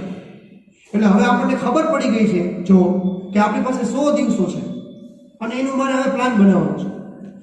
માર્ગદર્શન લઈ શકો તમે, પણ સમયપત્રક તમે તમારી રીતે જ બનાવી શકો. તમારું સમયપત્રક કોઈ બીજા બનાવી દે તો એમાં કોઈ સફળતા નહીં મળે. તમારું સમયપત્રક તમે બનાવશો એમાંય તમારે કેટલીક બધી વસ્તુ વિચારીને બનાવવી પડશે. કેટલા વાગે ઉઠવું, કેટલા વાગે હું ની ટાઈમ ટેબલ નથી, યાદ રાખજો. ટાઈમ ટેબલ એને કહેવાય કે પેલા નક્કી કરી લેવું કે એકચ્યુઅલમાં મારી જરૂરિયાત કેટલી છે વાંચવાની પર ડે. હું તમને એનું એક ફટાફટ કેલ્ક્યુલેશન કહી દઉં. એમાં અલગ અલગ વ્યક્તિઓનો જવાબ અલગ અલગ આવે, પણ આપણે સામાન્ય જવાબ કાઢીએ. 100 દિવસ કેટલા વિષય આવે કોમર્સમાં? 7 વિષય આવે. ભાગાકાર કરી તો કેટલો જવાબ આવે? 100 ભાગ્યા 7 કરી તો 14 દિવસ, બરોબર. 15 દિવસ ગણી ખાલી આપણે હાલો. ઓકે, 15 દિવસ એક વિષયના છે. આજે મને તમારો બીએ વિષય કે ઇકોનોમિક્સ કે એકાઉન્ટ્સ કે સ્ટેટિસ્ટિક મને એમ કહે કે તમારે સાહેબ આ મારો તો સ્ટેટ વિષય છે એટલા લઈને એક બાજુ મૂકી, મારો એકાઉન્ટ વિષય મારો નથી, હાલો મને અત્યારે કરવું હોય તો મને તકલીફ પડે અને મને એ વિષય દઈ દેવામાં 15 દિવસમાં તમારે તૈયારી કરવાની છે, ફરજિયાત છે. આ બે વસ્તુ કીધું છે, તૈયારી કરવાની છે 15 દિવસ છે, તમારે ફરજિયાત જ તૈયારી કરવાની અને મારે પરીક્ષા દેવાની જ છે ફરજિયાત. તો બે વસ્તુ થશે. પહેલો તો મને ફડકો પડશે. શું ફડકો પડશે? બસ 15 દિવસ આ ફડકો પડવો જરૂરી છે. આ ડર જરૂરી છે. ડર લાગ્યો મને, ઓહ 15 દિવસ જ છે એનો મતલબ હું એક પણ દિવસ બગાડીશ નહીં. આટલું ક્લિયર થઈ ગયું. નંબર 2, પછી બીજા નંબરમાં શું આવશે? જો તૈયારી કરવાની જ છે તો 15 દિવસમાં મારે એકાઉન્ટ કેમ તૈયાર કરવું એના માટે હું ફટાફટ પ્રવીણ ગુરુજી પાસે જઈશ. સાહેબ જે વિષયનું મારા ગુરુજી પાસે જઈશ, કાનાબર સાહેબ પાસે. કાનાબર સાહેબ મારે 15 દિવસમાં એકાઉન્ટ તૈયાર કરવું છે તો મારે શું કરવું મને સમજાવો. મને સમજાતું નથી. પણ એના માટે પહેલા તમારે છે ને થોડીક પૂર્વ ભૂમિકા લઈને જવાનું, કારણ કે હાવ ખાલી કુકા જાશો ને તો સાહેબને ટાઈમ એટલો બધો નહીં હોય એટલે બધું માર્ગદર્શન નહીં દે. એટલે પહેલા હું શું કરું? અનુક્રમણિકા જોઉં, આટલા ચેપ્ટર છે, થોડાક ચેપ્ટર આમ જોઈએ જાઉં કે મને હા આવું કંઈક સાંભળ્યું હતું અમે આ આવડે. મને મારા ગુરુજી 11માં શીખડાયું ને હમણાં જ્યારે 12મું ધોરણ શરૂ થયું ત્યારે 12મા ધોરણની અંદર મને આ વાત આવી હતી કે ઓનલાઈનમાં હું બધું ભણ્યો. આવી બધી પૂર્વ ભૂમિકાઓ નક્કી કરીને સાહેબ પાસે જઈશ કે સાહેબ મારે શું કરવું. એટલે મારો ઉત્સાહ જોઈને એમને એમ થશે કે વાહ આ છોકરાને મહેનત તો કરવી જ છે અને એને 15 દિવસમાં મારે સફળ કરી દેવો છે, સફળતા મળે એવું કંઈક કરવું છે. એટલે મને એમ કહે છે કે તને આ ચેપ્ટરમાં મળશે, આ ચેપ્ટરમાં તો કંઈ નથી મળતું, ચાલ વાંધો નહીં આ 2 ચેપ્ટર ઉપર ચોકડી મારી દેજો. મને સાહેબ છે ને એમાંથી પેલા આમ શોર્ટિંગ કરી દેશે, તારે આ કરવું આ ન કરવું, આ મધ્યમ રીતે કરવું. વળી પાછું મને પ્લાન બનાવી દીધો, હું ખૂબ મહેનત કરવા માંડ્યો, સાહેબની યાર કોન્ટેક્ટ માર્યો. 8મા 10મા દિવસ સાહેબ મારો સામેથી કોન્ટેક્ટ કરશે. તું એલા ક્યાં પહોંચ્યું? ક્યારે? કે એમને મારામાં જો ઉત્સાહ દેખાશે તો. હું 10 દિવસ સુધી એમનો સંપર્ક જ નથી કરતો તો પછી સાહેબ નહીં મારા રસ નથી રહેવાનું. સમજો આ બધી વાત શું કરું છું, ઉદાહરણ મારું આપું છું, પણ તમે તમારી જાતને આમાં સમજી લેજો. ફાઇનલી મારે 15 દિવસમાં નક્કી કરવાનું છે. હવે 107 વિષય, એક વિષયના કેટલા દિવસ આવ્યા? 15 દિવસ આવ્યા. 15 દિવસ આવ્યા, 14 પોઈન્ટ સમથિંગ એટલે 15 દિવસ આવ્યા. 15 દિવસમાં તમારે વિષય પૂરો કરવાનો છે. આટલું તો રિયાલિટી સમજી ગયો. અને 15 દિવસ એટલે તમે દિવસ ગણો છો પણ હવે કલાકમાં કન્વર્ટ કરી નાખો. હવે કલાકમાં કન્વર્ટ કેમ કરશો? તમે અત્યારે 2 કલાક વાંચતા હોય તો તમારે કેટલી કલાક એક વિષયની થશે? 30 કલાક. 3 કલાક વાંચતા હોય તો હવે એમાં તો કોઈ ન કહી શકે તમે કેટલી કલાક વાંચતા હશો અથવા શું કરશો. હું જો દરરોજની 5 કલાક તૈયારી કરું તો કેટલી કલાક? 75 કલાક મારી પાસે એકાઉન્ટ વિષય તૈયાર કરવાની છે. આપણે ફાઇનલ છે, આમાં કોઈ શંકા નથી. એ મારી 15 કલાકનો માલિક હું પોતે જ, 75 કલાકનો માલિક હું પોતે જ છું, કોઈ નથી બીજું. હું જ્યાં સુધી ન હોય છું ત્યાં સુધી મારી 1 પણ કલાક કોઈ નહીં લઈ શકે, 1 પણ કલાક કોઈ છીનવી નહીં શકે. પછી મારા ઘરમાં પ્રસંગ આવે તોય ભલે, કોઈ પણ મારા ઘરે મહેમાન આવે તોય ભલે, મારા મિત્રો વારી ઘડી મને બોલાવવા આવે તોય ભલે, મારા ભાઈ નક્કી છે મારે 75 કલાક છે ભાઈ. કા મને જો બહાર ક્યાંય જવું પડ્યું તો બીજી કલાક હું એક્સ્ટ્રા એમાં ઉમેરી દઈશ, પણ હું મારી કલાક બગાડીશ નહીં. આટલું ક્લિયર હોવું જરૂરી છે. આ ફાઇનલ વસ્તુ તમારે દિવસ અને કલાકમાં વહેંચણી કરી નાખવી પડશે. તમે જ્યારે રિયાલિટી તરફ આવશો ત્યારે તમને એમ થશે કે ઓહો મારી પાસે જો હું માનું છું એટલો બધો સમય નથી, સમય આટલો બધો સમય જતા વાર ન લાગી તો હવે આટલો સમય જતા વાર નથી લાગવાની. અને જો વિચારમાં રહી જઈશ તો પછી હમણાં મે મહિનામાં પરીક્ષા દેતા હશો. હું આજે વાત કરું છું, તમારે એમાંય થેન્ક્સ માનવાનું મારું કે ભગવાનનું કે જે માનવું હોય કે હવે આજ કઈ તારીખ છે? 9 જાન્યુઆરી. આ વાત મેં તમને 9મી ફેબ્રુઆરી કીધું તો આપણે કેટલા દિવસ ઘટી ગયો વિચાર કરો. પોઝિટિવ માની નાલો કે આપણને 1 મહિનો વહેલું સાહેબે કીધું અને આપણે આ પાછા હાજર છે અને આપણે સ્વીકારવા તૈયાર છે. નો ડાઉટ 11th વાળા છે, 11th વાળાને બહુ કામમાં આવશે આ સેમિનાર. અને આવી જ કંઈક વાત આપણે 11thમાં 9thમાં ક્યારેક કરતા જ હોય છે. આજે સ્પેશિયલી 11મા વાળા વિદ્યાર્થીઓને જે લોકો 2-3 દિવસમાં સંપર્કમાં આવ્યા એને બોલાવવામાં આવ્યા છે ભાઈ આવજો તમે, આવો કાર્યક્રમ છે. ઓકે, તો હું આગળ વધું મારી વાત તરફ. તો આપણે 3 રીતે વિષયને વહેંચી દેવા પડશે. દિવસ અને કલાકમાં વહેંચણી કરી નાખો. પછી અઘરા અને સહેલા પણ આવી. એક વાત હું તમને એ કહું કે કોઈ વિષય કોઈ દી આખે આખો અઘરો નથી હોતો અને કોઈ વિષય કોઈ દિવસ આખે આખો સહેલો નથી હોતો. કેટલીક મેન્ટાલિટી કામ કરતી હોય છે. ગુજરાતીના મેડમ અહીંયા બેઠા હશે, મધુ દીદી બેઠા છે ને, મેન્ટાલિટી આપણી પહેલેથી કેવી ક્રિએટ છે. ગુજરાતી વિષય સાવ સહેલો, બહુ ગમે, કેટલાય ગમે ગુજરાતી, બરાબર ને? બહુ ઓછા વિદ્યાર્થીઓ એવા હશે કે જેને ઇકોનોમિક્સ મારો ફેવરેટ સબ્જેક્ટ એમ કહેતું હશે. એવું કહે તો બહુ સારું છે. મારો વિષય ફેવરેટ સ્ટેટિસ્ટિક્સ છે, સ્ટેટની એકાઉન્ટિંગ કેટલાને ફેવરેટ હોય છે એ જોઈ છે આપણે. પણ કેમ આવી સાયકોલોજી તૈયાર થઈ ગઈ છે ગુજરાતી મારો ફેવરેટ વિષય? સાયન્સમાં કયો ફેવરેટ વિષય કહેશે બધા આમ જનરલ કહે તો? બાયોલોજી અને મેથ્સ, કારણ કે બાયોલોજી નો હોય ને મેથ્સ છે. સાહેબ મેથ્સ કે આમ કોઈ મારો ફેવરેટ સબ્જેક્ટ મેથ્સ એમ? સરસ, તો સારું કહેવાય. લો તો કેમ આવી સાયકોલોજી થતી જાય છે? કે પહેલું કારણ તો એ કે માતૃભાષા ગુજરાતી છે. બીજું કારણ એ કે આ બધા શિક્ષકો રહ્યા ને, ગુજરાતીના આચાર્યો રહ્યા ને, એ જો એમ નક્કી કરી લે કે તમને માર્ક્સ રહ્યા એ ખરેખર સાચા જ દેવા છે, તો મધુ દીદી પાસે પર્સન્ટેજ કઢાવજો ગુજરાતીમાં કેટલા પાસ થાય. છેલ્લા કેટલાક વર્ષોના અંતે ગુજરાતીના શિક્ષકોએ નક્કી કરી લીધું ભાઈ આમને માર્ક આપવા જ પડશે, બાકી વાક્ય જો ભૂલ કાઢવા બેસું તો આ માઇનસમાં જશે, એની પાસેથી માર્ક બીજા વિષયના લઈ લેવા પડશે. પણ સાયકોલોજી કામ કરે છે આની પાછળ. બાકી ગુજરાતી સહેલો માનવાની જરૂર જરાય નથી. તમને લાગતો અઘરો વિષય પણ અઘરો માનવાની જરાય જરૂર નથી, કારણ કે તમે એટલું સમજી લ્યો કે કોઈ વિષય કોઈ દિવસ આખે આખો અઘરો હોતો નથી. અને જો તમે એ વિષયને આખે આખો અઘરો કહો છો ને તો અમુકને બધા વિષય અઘરા લાગતા હોય. હવે એ માણસ પોતે જ અઘરો હોય, ઓકે કઈ વાંધો નહીં. ચાલો આપણને કોઈ વિષય અઘરો લાગે છે તે વિષયમાં તમે શાંતિથી તો અંદર ઊંડાણથી ઉતરો. ક્યારેક એના ચેપ્ટર તો જો, ચેપ્ટરમાંથી તમે એવા ચેપ્ટર તો કાઢો કે જે તમને એમ લાગે કે આ મારા લેવલના છે. હો ભાઈ, તમારી બુદ્ધિનું તમે એટલું બધું ખંડન કેમ કરી નાખો છો? અવમૂલ્યન કેમ કરી નાખો છો? તમારી તમે ખાવ પીવો છો, યાદશક્તિ તો છે, એનો મતલબ ટાઈમે ખાઈ લ્યો છો, ટાઈમે સુઈ જાઓ છો, તમારી વસ્તુની ડિમાન્ડ તમે તમારા મમ્મી પપ્પા પાસે પૂરી કરાવડાવો છો, એનો મતલબ કોઈ એમ ન કહી શકે મારી પાસે યાદશક્તિ નથી, હું અસ્થિર મગજનો છું. ભણે છે એ બધા યાદશક્તિ વાળા છે, તો કંઈક તો તમારા લેવલનો હશે દરેક વિષયની અંદર.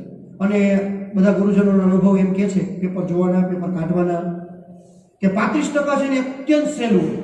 8માં 8 જ્યારે પેપર નીકળે ને ત્યારે 35 માર્કનું તો સહેલું જ હોય છે એની અંદર. સાહેબ હું સાચું બોલું છું ગુણવંતભાઈ? અઘરામાં અઘરું જ્યારે પેપર નીકળે ત્યારે 30 થી 35 માર્કનું એકદમ સહેલું, કેવું કે જેને આપણે નબળા વિદ્યાર્થી કહી શકીએ ને, નબળા, એ નબળા વિદ્યાર્થીઓ એ 35 માર્કનું લખે તેવું પેપર હોય છે. અઘરું અઘરું પેપર નીકળે તો બી એમાં સરળ પેપર નીકળે ને તારે રેશિયો 50-60 વહી જતો હોય છે. 35 અને 30, 35 માર્કનું અત્યંત સહેલું, 35 માર્કનું મધ્યમ અને કેટલું 30 માર્કનું રહ્યું ને એ તમે એમ ગણી શકો હાર્ડમાં આવે, હોશિયાર વિદ્યાર્થીને આવી એવું છે. હાલો આપણે 30ને ટચ નથી કરવું, આ નબળા વિદ્યાર્થી વાત કરું છું. મારી પાસે જે મધ્યમ અને હોશિયાર બેઠા છે ને એને તો તમે સમજી લેજો કેવી રીતે વિચારવાનું આ વસ્તુને. જે નબળા પોતાની જાતને માને છે, ખરેખર નબળા છે, માર્ક મેળવવા એના માટે અઘરા છે. હવે તો એક હાથે અત્યારે તૂટે એવી સમય થઈ ગયો છે, આગ લાગી ચૂકી છે, હવે કૂવો ખોદવાનો સમય નથી, હવે તો સીધી પાઇપલાઇન લાંબી કરવી પડે એમ છે. તો શું કરશું? તો આ બધું તો એનાલિસિસ કરવાનું છે. હવે જો બધું એકથી બધું ઘૂંટવા બેસીશું તો મેળ નથી પડવાનું. તમારા બધા માટે એક અભિનંદનની વાત એ છે કે તમારી પેપર સ્ટાઇલ બહુ મસ્ત આવી છે. પેપર સ્ટાઇલ જોઈ બધા? પેપર સ્ટાઇલ જેને જોઈ હાથ ઊંચો કરે. 6 જણા, ખૂબ સરસ. ચાલો એમના માટે તાળી પાડ દો એકવાર. મારે આ સેમિનાર લેવાનો હતો ને એટલે 3-4 દિવસ પહેલા મારે પેપર સ્ટાઇલ જોવા માટે મેં માંગી, સાહેબે મને PDF મોકલી મારા મોબાઈલમાં. એ મોબાઈલમાં હું જોતો હતો ને તો મને થોડીક વાર પછી મજા ન આવી. આ નો મજા આવે, આટલા બધા પેજ મારે કેમ મોબાઈલમાં જોવા, એટલે મેં તરત પ્રિન્ટ કઢાવી પછી નાની નિરાતે હું જોઈ શકું સારી રીતે. એમાં અમુક નોંધી કરી. અભિનંદનને પાત્ર છો તમે બધા કે તમારી પેપર સ્ટાઇલ કોરોનાને અનુરૂપ આવી છે. વિચારવાવાળાનો વિચાર 2 પ્રકારનો હોઈ શકે. ઓલો ગ્લાસ વાળો આપણે બધા સ્ટોરી સાંભળી જશે. કેટલાક એમ કે અડધો ગ્લાસ ખાલી છે, કેટલાક એમ કે અડધો ભરેલો છે. જેમ લેવું એમ લઈ શકો તમે. તમે જો કોર્સ કાપ્યો, પેપર સ્ટાઇલ રહી એ એકદમ યુનિક બનાવી. એ સિવાય તમને કહી દઉં કે પેપર આ વખતે નીકળશે, એ સહેલા નીકળશે એવું કંઈ હું ભણતરનું તમારું અપમાન કરવા નથી માંગતો, પણ તમે સમજી જાજો. પેન્ડેમિક ટાઈમ આમ કરીને છે ને બધાને બોદા બનાવી નાખ્યા છે. બધું નબળું જ વિચારતા. કેટલાક સમયથી તો અમે સ્ટેટ એકાઉન્ટના ગણિત વિજ્ઞાનના શિક્ષકો વાત કરતા હોય ત્યારે એમ થાય કે આ તો પેપર કહેવાય. ગણિતનું ગયા વર્ષનું પેપર એટલું બધું સહેલું કે આપણને એમ થાય કે આખા વર્ષની મહેનત આપણી પાણી ગઈ હોય ને, સારા માર્ક આવવા છતાં પાણી ગઈ એવું લાગે. કારણ કે કંઈ તમે મૂલ્ય જ ન રહે પેપરનું. અત્યંત સહેલા પેપરનું મૂલ્ય શું હોય? બધાને પાસ કરવાના જો ગોલ આવી જાય તો મહેનત કરવાવાળા છોકરાનું થોડું ઓલું થાય. તો પેપર સ્ટાઈલ પછી કોર્સ અને આ વખતેના વર્ષની જે કંઈ પદ્ધતિ આવશે આ બધું તમારા ફેવરમાં આવશે. તમે સમજો. એટલું જ નહીં, એની ગ્રેસિંગ માર્ક્સ સિસ્ટમ, એ સિવાય આગલા મેરિટ લિસ્ટ, આગલી કારકિર્દી, આગલા વર્ષો જે તમે ભણવાના છો એ બધું આ વર્ષના આધારે નક્કી થશે. તમે બધા લકી છો કે તમે કોરોનાના વર્ષમાં, બોર્ડના વર્ષમાં છો. બરોબર? એટલે આ તમે માનસિકતા ક્રિએટ કરી નાખો કે તમારા માટે બધા અત્યારે પોઝિટિવ જ વિચારે છે. પછી શિક્ષક હોય, મા બાપ હોય કે સરકાર હોય, વિદ્યાર્થી તરફથી જ બધું વિચારે છે. તમારે હવે તમારા તરફથી વિચારવાનું બાકી છે, એ વિચાર ખાસ. Okay, done. તો વાત હતી આપણી વિષયની. વિષય અઘરાણ સહેલાપણાની રીતે. એના માટે થોડોક સમય કાઢો. એક દિવસ એવો કાઢ લો કે આજે મારે માત્ર ને માત્ર ચિંતન ને મનન કરવું છે. વળી આ કઈ બલાના નામ છે? આ ભાઈ તો બધી જોયા નહીં. ચિંતનભાઈ, મનનભાઈ, કયા ભાઈ? ભાઈ ચિંતન ને મનન આપણી સ્કૂલમાં ભણતા હશે કેટલાય. ચિંતન મનન શું છે? એક દિવસ એના માટે ફાળવી નાખો. મહેનત નથી કરવી આખોથી. શાંતિથી બેસી જાઓ ઘરે. ચોપડા બધા ખડકલો કરી નાખો. તમારા ઘરમાં તમારા ભણવાના જેટલા ચોપડા તમારા સામે મૂક દો. રફ ચોપડા, પાકા ચોપડા, ટેક્સ્ટ બુકો, પાઠ્યપુસ્તક, ઓલું નવનીત, બીજું કોઈ પ્રકાશન હોય તો એ બધું સામે મૂકી દો. અને આ ટોપિક ઉપર તમે એક દિવસ ફાળવી નાખો. આખો દી એ જ કરો, બીજું કાંઈ ન કરો. અને પ્લાન બનાવો. તમારો રોડ મેપ નક્કી કરી નાખો. આ વિષય મને અઘરો લાગે, આ વિષય સહેલો લાગે, એમ અલગ કરો. અઘરા વિષયમાં જાઓ, અઘરા વિષયમાં ચેપ્ટર એ સહેલા ને અઘરા જુદા કરો. એવું કર્યા પછી અઘરામાંથી હજી શું કાઢી શકો એમ છો. અને તમને ફાઇનલી કહી દઉં, તમને એમ લાગે ને કે એમાં હું જઈ શકું એમ નથી, મને સાહેબ શીખડાવે તો એને મૂકી દીધું. જાઓ, મૂકી જ દેવાનું. એને ગમતાનો કરીએ ગુલાલ અને ન ગમતાને ન કરીએ યાદ. તમે જો વર્ષનો પહેલા દિવસે હું આ વાત કરતો હોય તો હું તમને એમ કહું કે ન ગમતું હોય ને એને તમે ગમતું બનાવો. મહેનત કરો, શીખી લ્યો, હજી સમય છે તમારી પાસે. પણ હવે સાવ નવું કરવાનો સમય નહીં રહે. એકદમ અઘરું પડતું હોય, તમારા ફિતરતમાં ન હોય, તમારા લેવલનું ન હોય, એને મૂકી દેવાનું થાય. પણ આ બધી વાત હું શું કરું છું કે એ વિચારવાનું તમારે છે, કોઈ બીજા નહીં વિચારી દે.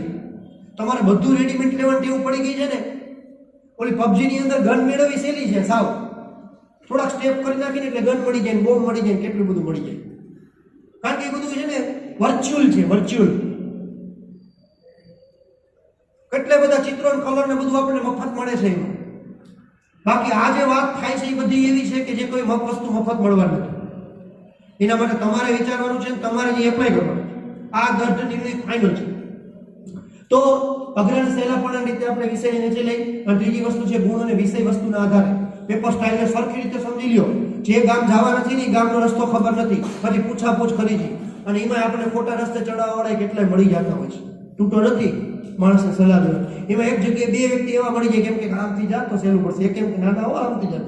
આપણે કન્ફ્યુઝ થઈ ગઈ. એને જ ગામના જે હવે આપણને રસ્તો કેમ આવી રીતના બતાવે? આવું બનશે. પણ તમે તમારો રસ્તો નક્કી કરી લેશો ને તો લગભગ કોઈની પાસેથી બહુ જાજી સલાહ સૂચના લેવી પડે. ગુણ અને વિષય વસ્તુને તમારે સમજી લેવાનું છે. આ રીતના તમે વિષયને સમજી લેવાનું. આજના દિવસમાં એ કામ કરવાનું. ચોથો મુદ્દો છે આપણો. મારો અવાજ ઠેક સુધી વ્યવસ્થિત સંભળાય છે દીદી?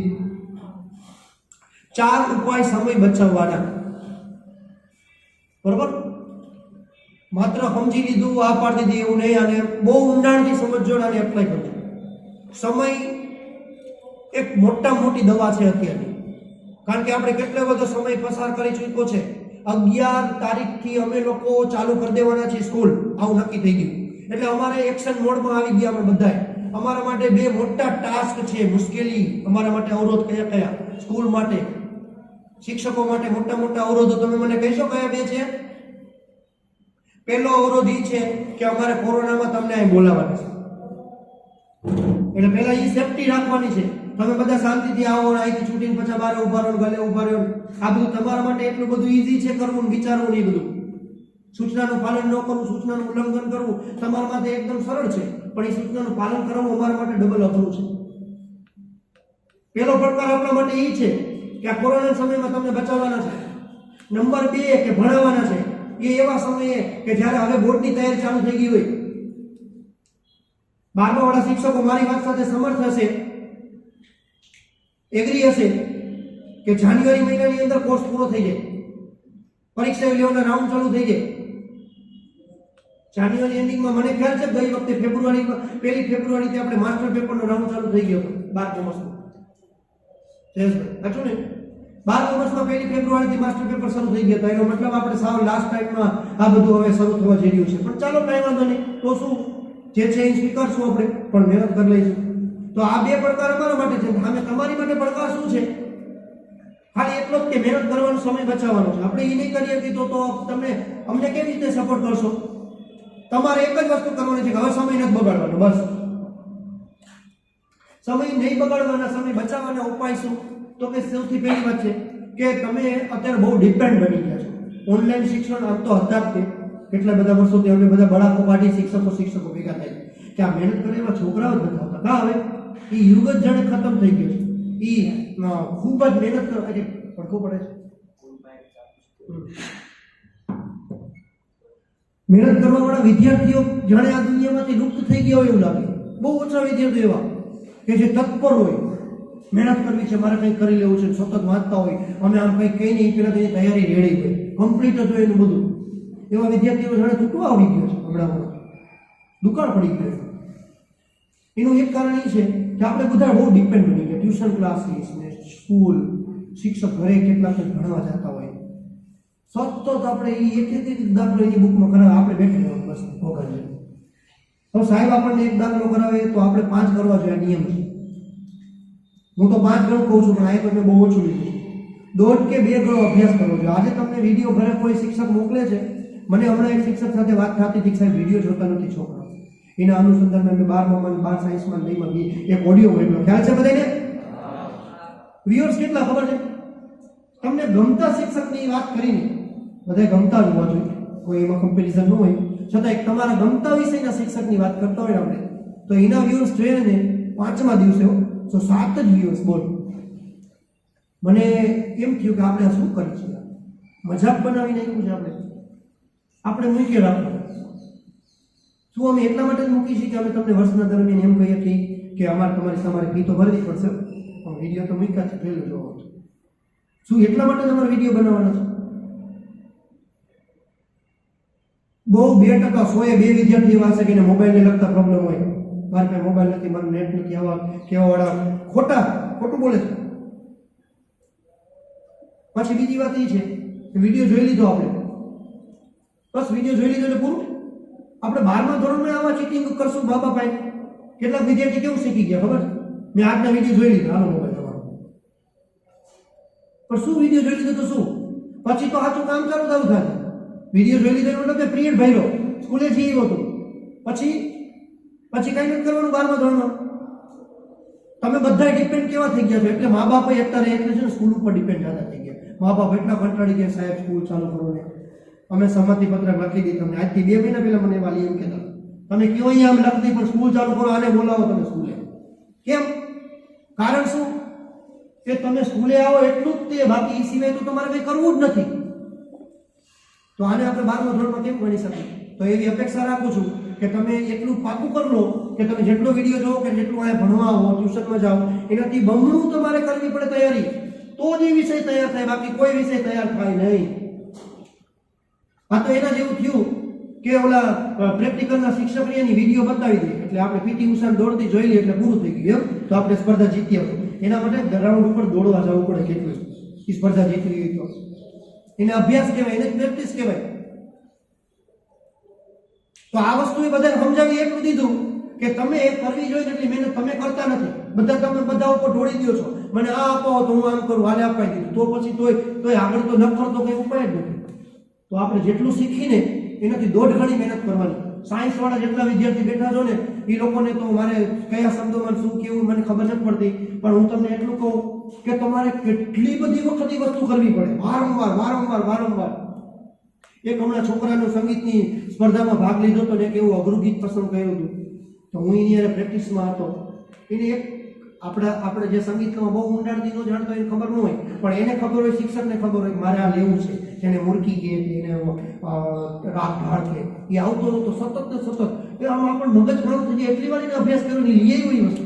4 દિવસ 5 દિવસ સુધી સતત ને સતત એને એનો ઈ પ્રેક્ટિસ અને એને સફળતા મળી. ઓકે, આપણી બુદ્ધિ બહુ ન હાલતી હોય ને તો આપણે કોકનું અનુકરણ કરવાનું, કોકને પૂછીને કરવાનું, તો કરવાનું કામ. આગળ વધીએ. સમય બચાવવાના ઉપાયમાં નાના સમયગાળાનો ઉપયોગ કરો. એક નાનકડો ટાસ્ક આપું છું, ફટાફટ તમારે વિચારવાનું છે. આંખ બંધ કરો તમારી. વિદ્યાર્થીઓ બધા પોતાની આંખ બંધ કરી દો. કાલનો દિવસ, આજનો દિવસ નહીં, ગઈકાલનો દિવસ. ગઈકાલે શુક્રવાર હતો, તારીખ હતી 8 તારીખના રોજ તમે સવારે ઉઠ્યા ત્યારથી રાત્રે સૂતા ત્યાં સુધીમાં તમારી આખી દિનચર્યા યાદ કરી નાખો સાચી રીતે. સવારે ઉઠ્યા ત્યારથી રાત્રે સૂતા ત્યાં સુધીની આખી દિનચર્યા યાદ કરી નાખો. શું કર્યું તમે? પથારીમાંથી ઊભા થયા પછીથી લઈને ઠેઠ રાત્રે પથારીમાં પડ્યા ત્યાં સુધીની આખી પ્રક્રિયા યાદ કરી. બરાબર, રૂઈ નો જાય. ગેરંટીથી કહી દઉં, મને ખબર નથી, તમારા બધાની તો ન ખબર હોય.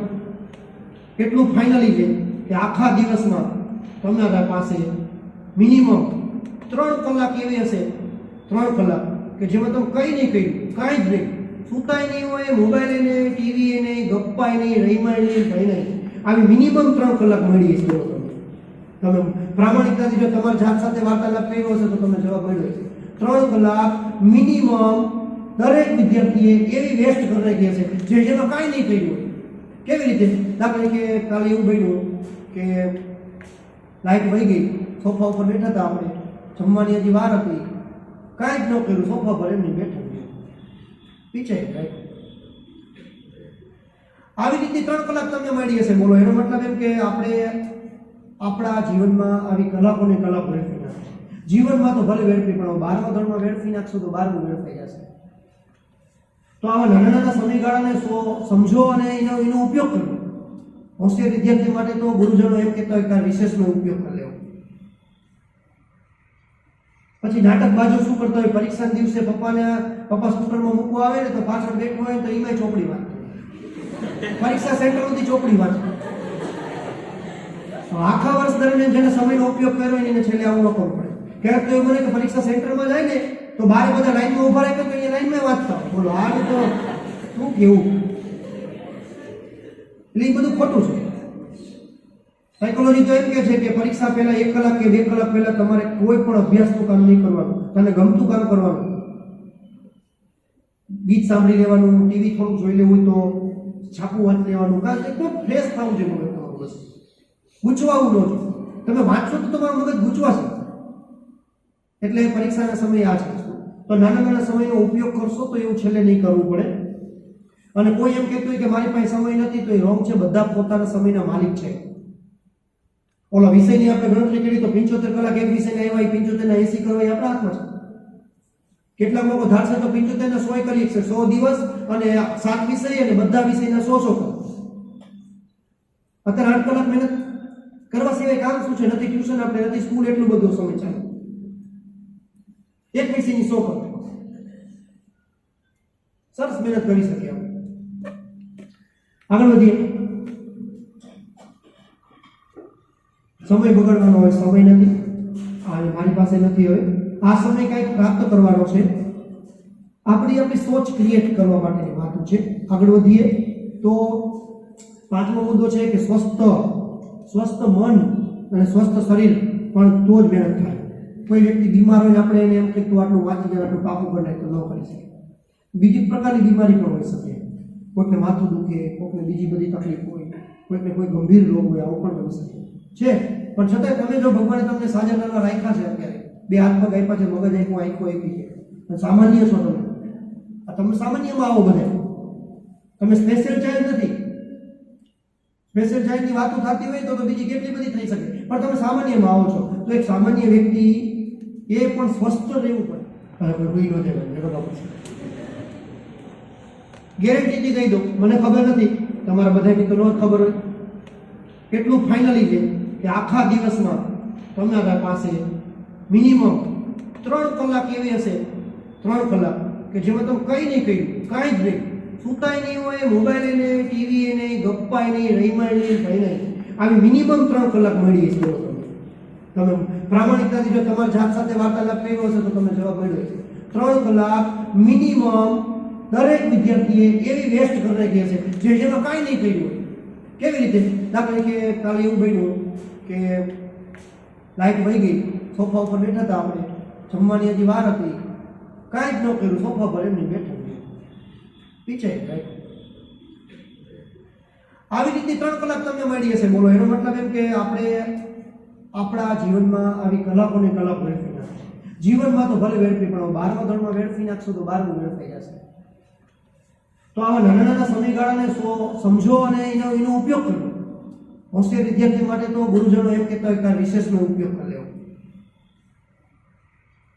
પછી નાટક બાજુ શું કરતો હોય, પરીક્ષાના દિવસે પપ્પા સ્કૂટરમાં મૂકવા આવે ને તો પાછળ બેઠો હોય તો એમાંય ચોપડી વાંચતો. પરીક્ષા સેન્ટરમાંથી ચોપડી વાંચતો. આખા વર્ષ દરમિયાન જેને સમયનો ઉપયોગ કર્યો એને છેલ્લે આવું ન કરવું પડે. ક્યારેક તો એવું બને કે પરીક્ષા સેન્ટરમાં જાય ને તો બારે બધા લાઈનમાં ઉભા રહે તો એ લાઈનમાં વાંચતા હોય. બોલો, આ તો શું કેવું? એટલે એ બધું ખોટું છે. સાયકોલોજી તો એમ કહે છે કે પરીક્ષા પહેલા 1 કલાક કે 2 કલાક પહેલા તમારે કોઈ પણ અભ્યાસનું કામ નહીં કરવાનું, તને ગમતું કામ કરવાનું. ગીત સાંભળી લેવાનું, ટીવી થોડું જોઈ લેવું તો છાપું વાંચી લેવાનું, કારણ એકદમ ફ્રેશ થવું છે મગજ તમારું. બસ ગૂંચવાવું ન જોઈએ. તમે વાંચશો તો તમારું મગજ ગૂંચવાશે. એટલે પરીક્ષાના સમયે આ છે. તો નાના નાના સમયનો ઉપયોગ કરશો તો એવું છેલ્લે નહીં કરવું પડે. અને કોઈ એમ કહેતું હોય કે મારી પાસે સમય નથી તો એ રોંગ છે. બધા પોતાના સમયના માલિક છે. ઓલા વિષયની આપણે ગણતરી કરી તો 75 કલાક એક વિષયને આવ્યા, 75 ના 80 કરવા એ આપણા હાથમાં છે.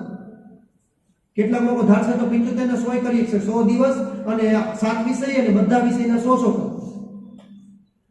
અત્યારે 8 કલાક મહેનત કરવા સિવાય કામ શું છે? નથી ટ્યુશન, આપણે નથી સ્કૂલ, એટલું બધું સમય ચાલે. એક વિષયની 100 કલાક સરસ મહેનત કરી શકીએ. આગળ વધીએ. સમય બગાડવાનો હોય, સમય નથી, મારી પાસે નથી, હવે આ સમય કંઈક પ્રાપ્ત કરવાનો છે. આપણી સોચ ક્રિએટ કરવા માટેની વાત છે. આગળ વધીએ તો 5મો મુદ્દો છે કે સ્વસ્થ મન અને સ્વસ્થ શરીર પણ તો જ મહેનત થાય. કોઈ વ્યક્તિ બીમાર હોય ને આપણે એને એમ કે તું આટલું વાંચી જાય, આટલું પાપું કરી નાખ, તો ન કરી શકે. બીજી પ્રકારની બીમારી પણ હોઈ શકે. કોઈકને માથું દુખે, કોઈકને બીજી બધી તકલીફ હોય, કોઈકને કોઈ ગંભીર રોગ હોય, આવું પણ બની શકે છે. પણ છતાંય તમે જો ભગવાને તમને સાજા કરવા રાખ્યા છે, અત્યારે 2 હાથ પગ આપ્યા છે, મગજ આપ્યું, આંખો આપી છે, સામાન્ય છો તમે સામાન્યમાં આવો. બધા તમે સ્પેશિયલ ચાઇલ્ડ નથી. સ્પેશિયલ ચાઇલ્ડની વાતો થતી હોય તો બીજી કેટલી બધી થઈ શકે, પણ તમે સામાન્યમાં આવો છો. તો એક સામાન્ય વ્યક્તિ એ પણ સ્વસ્થ રહેવું પડે.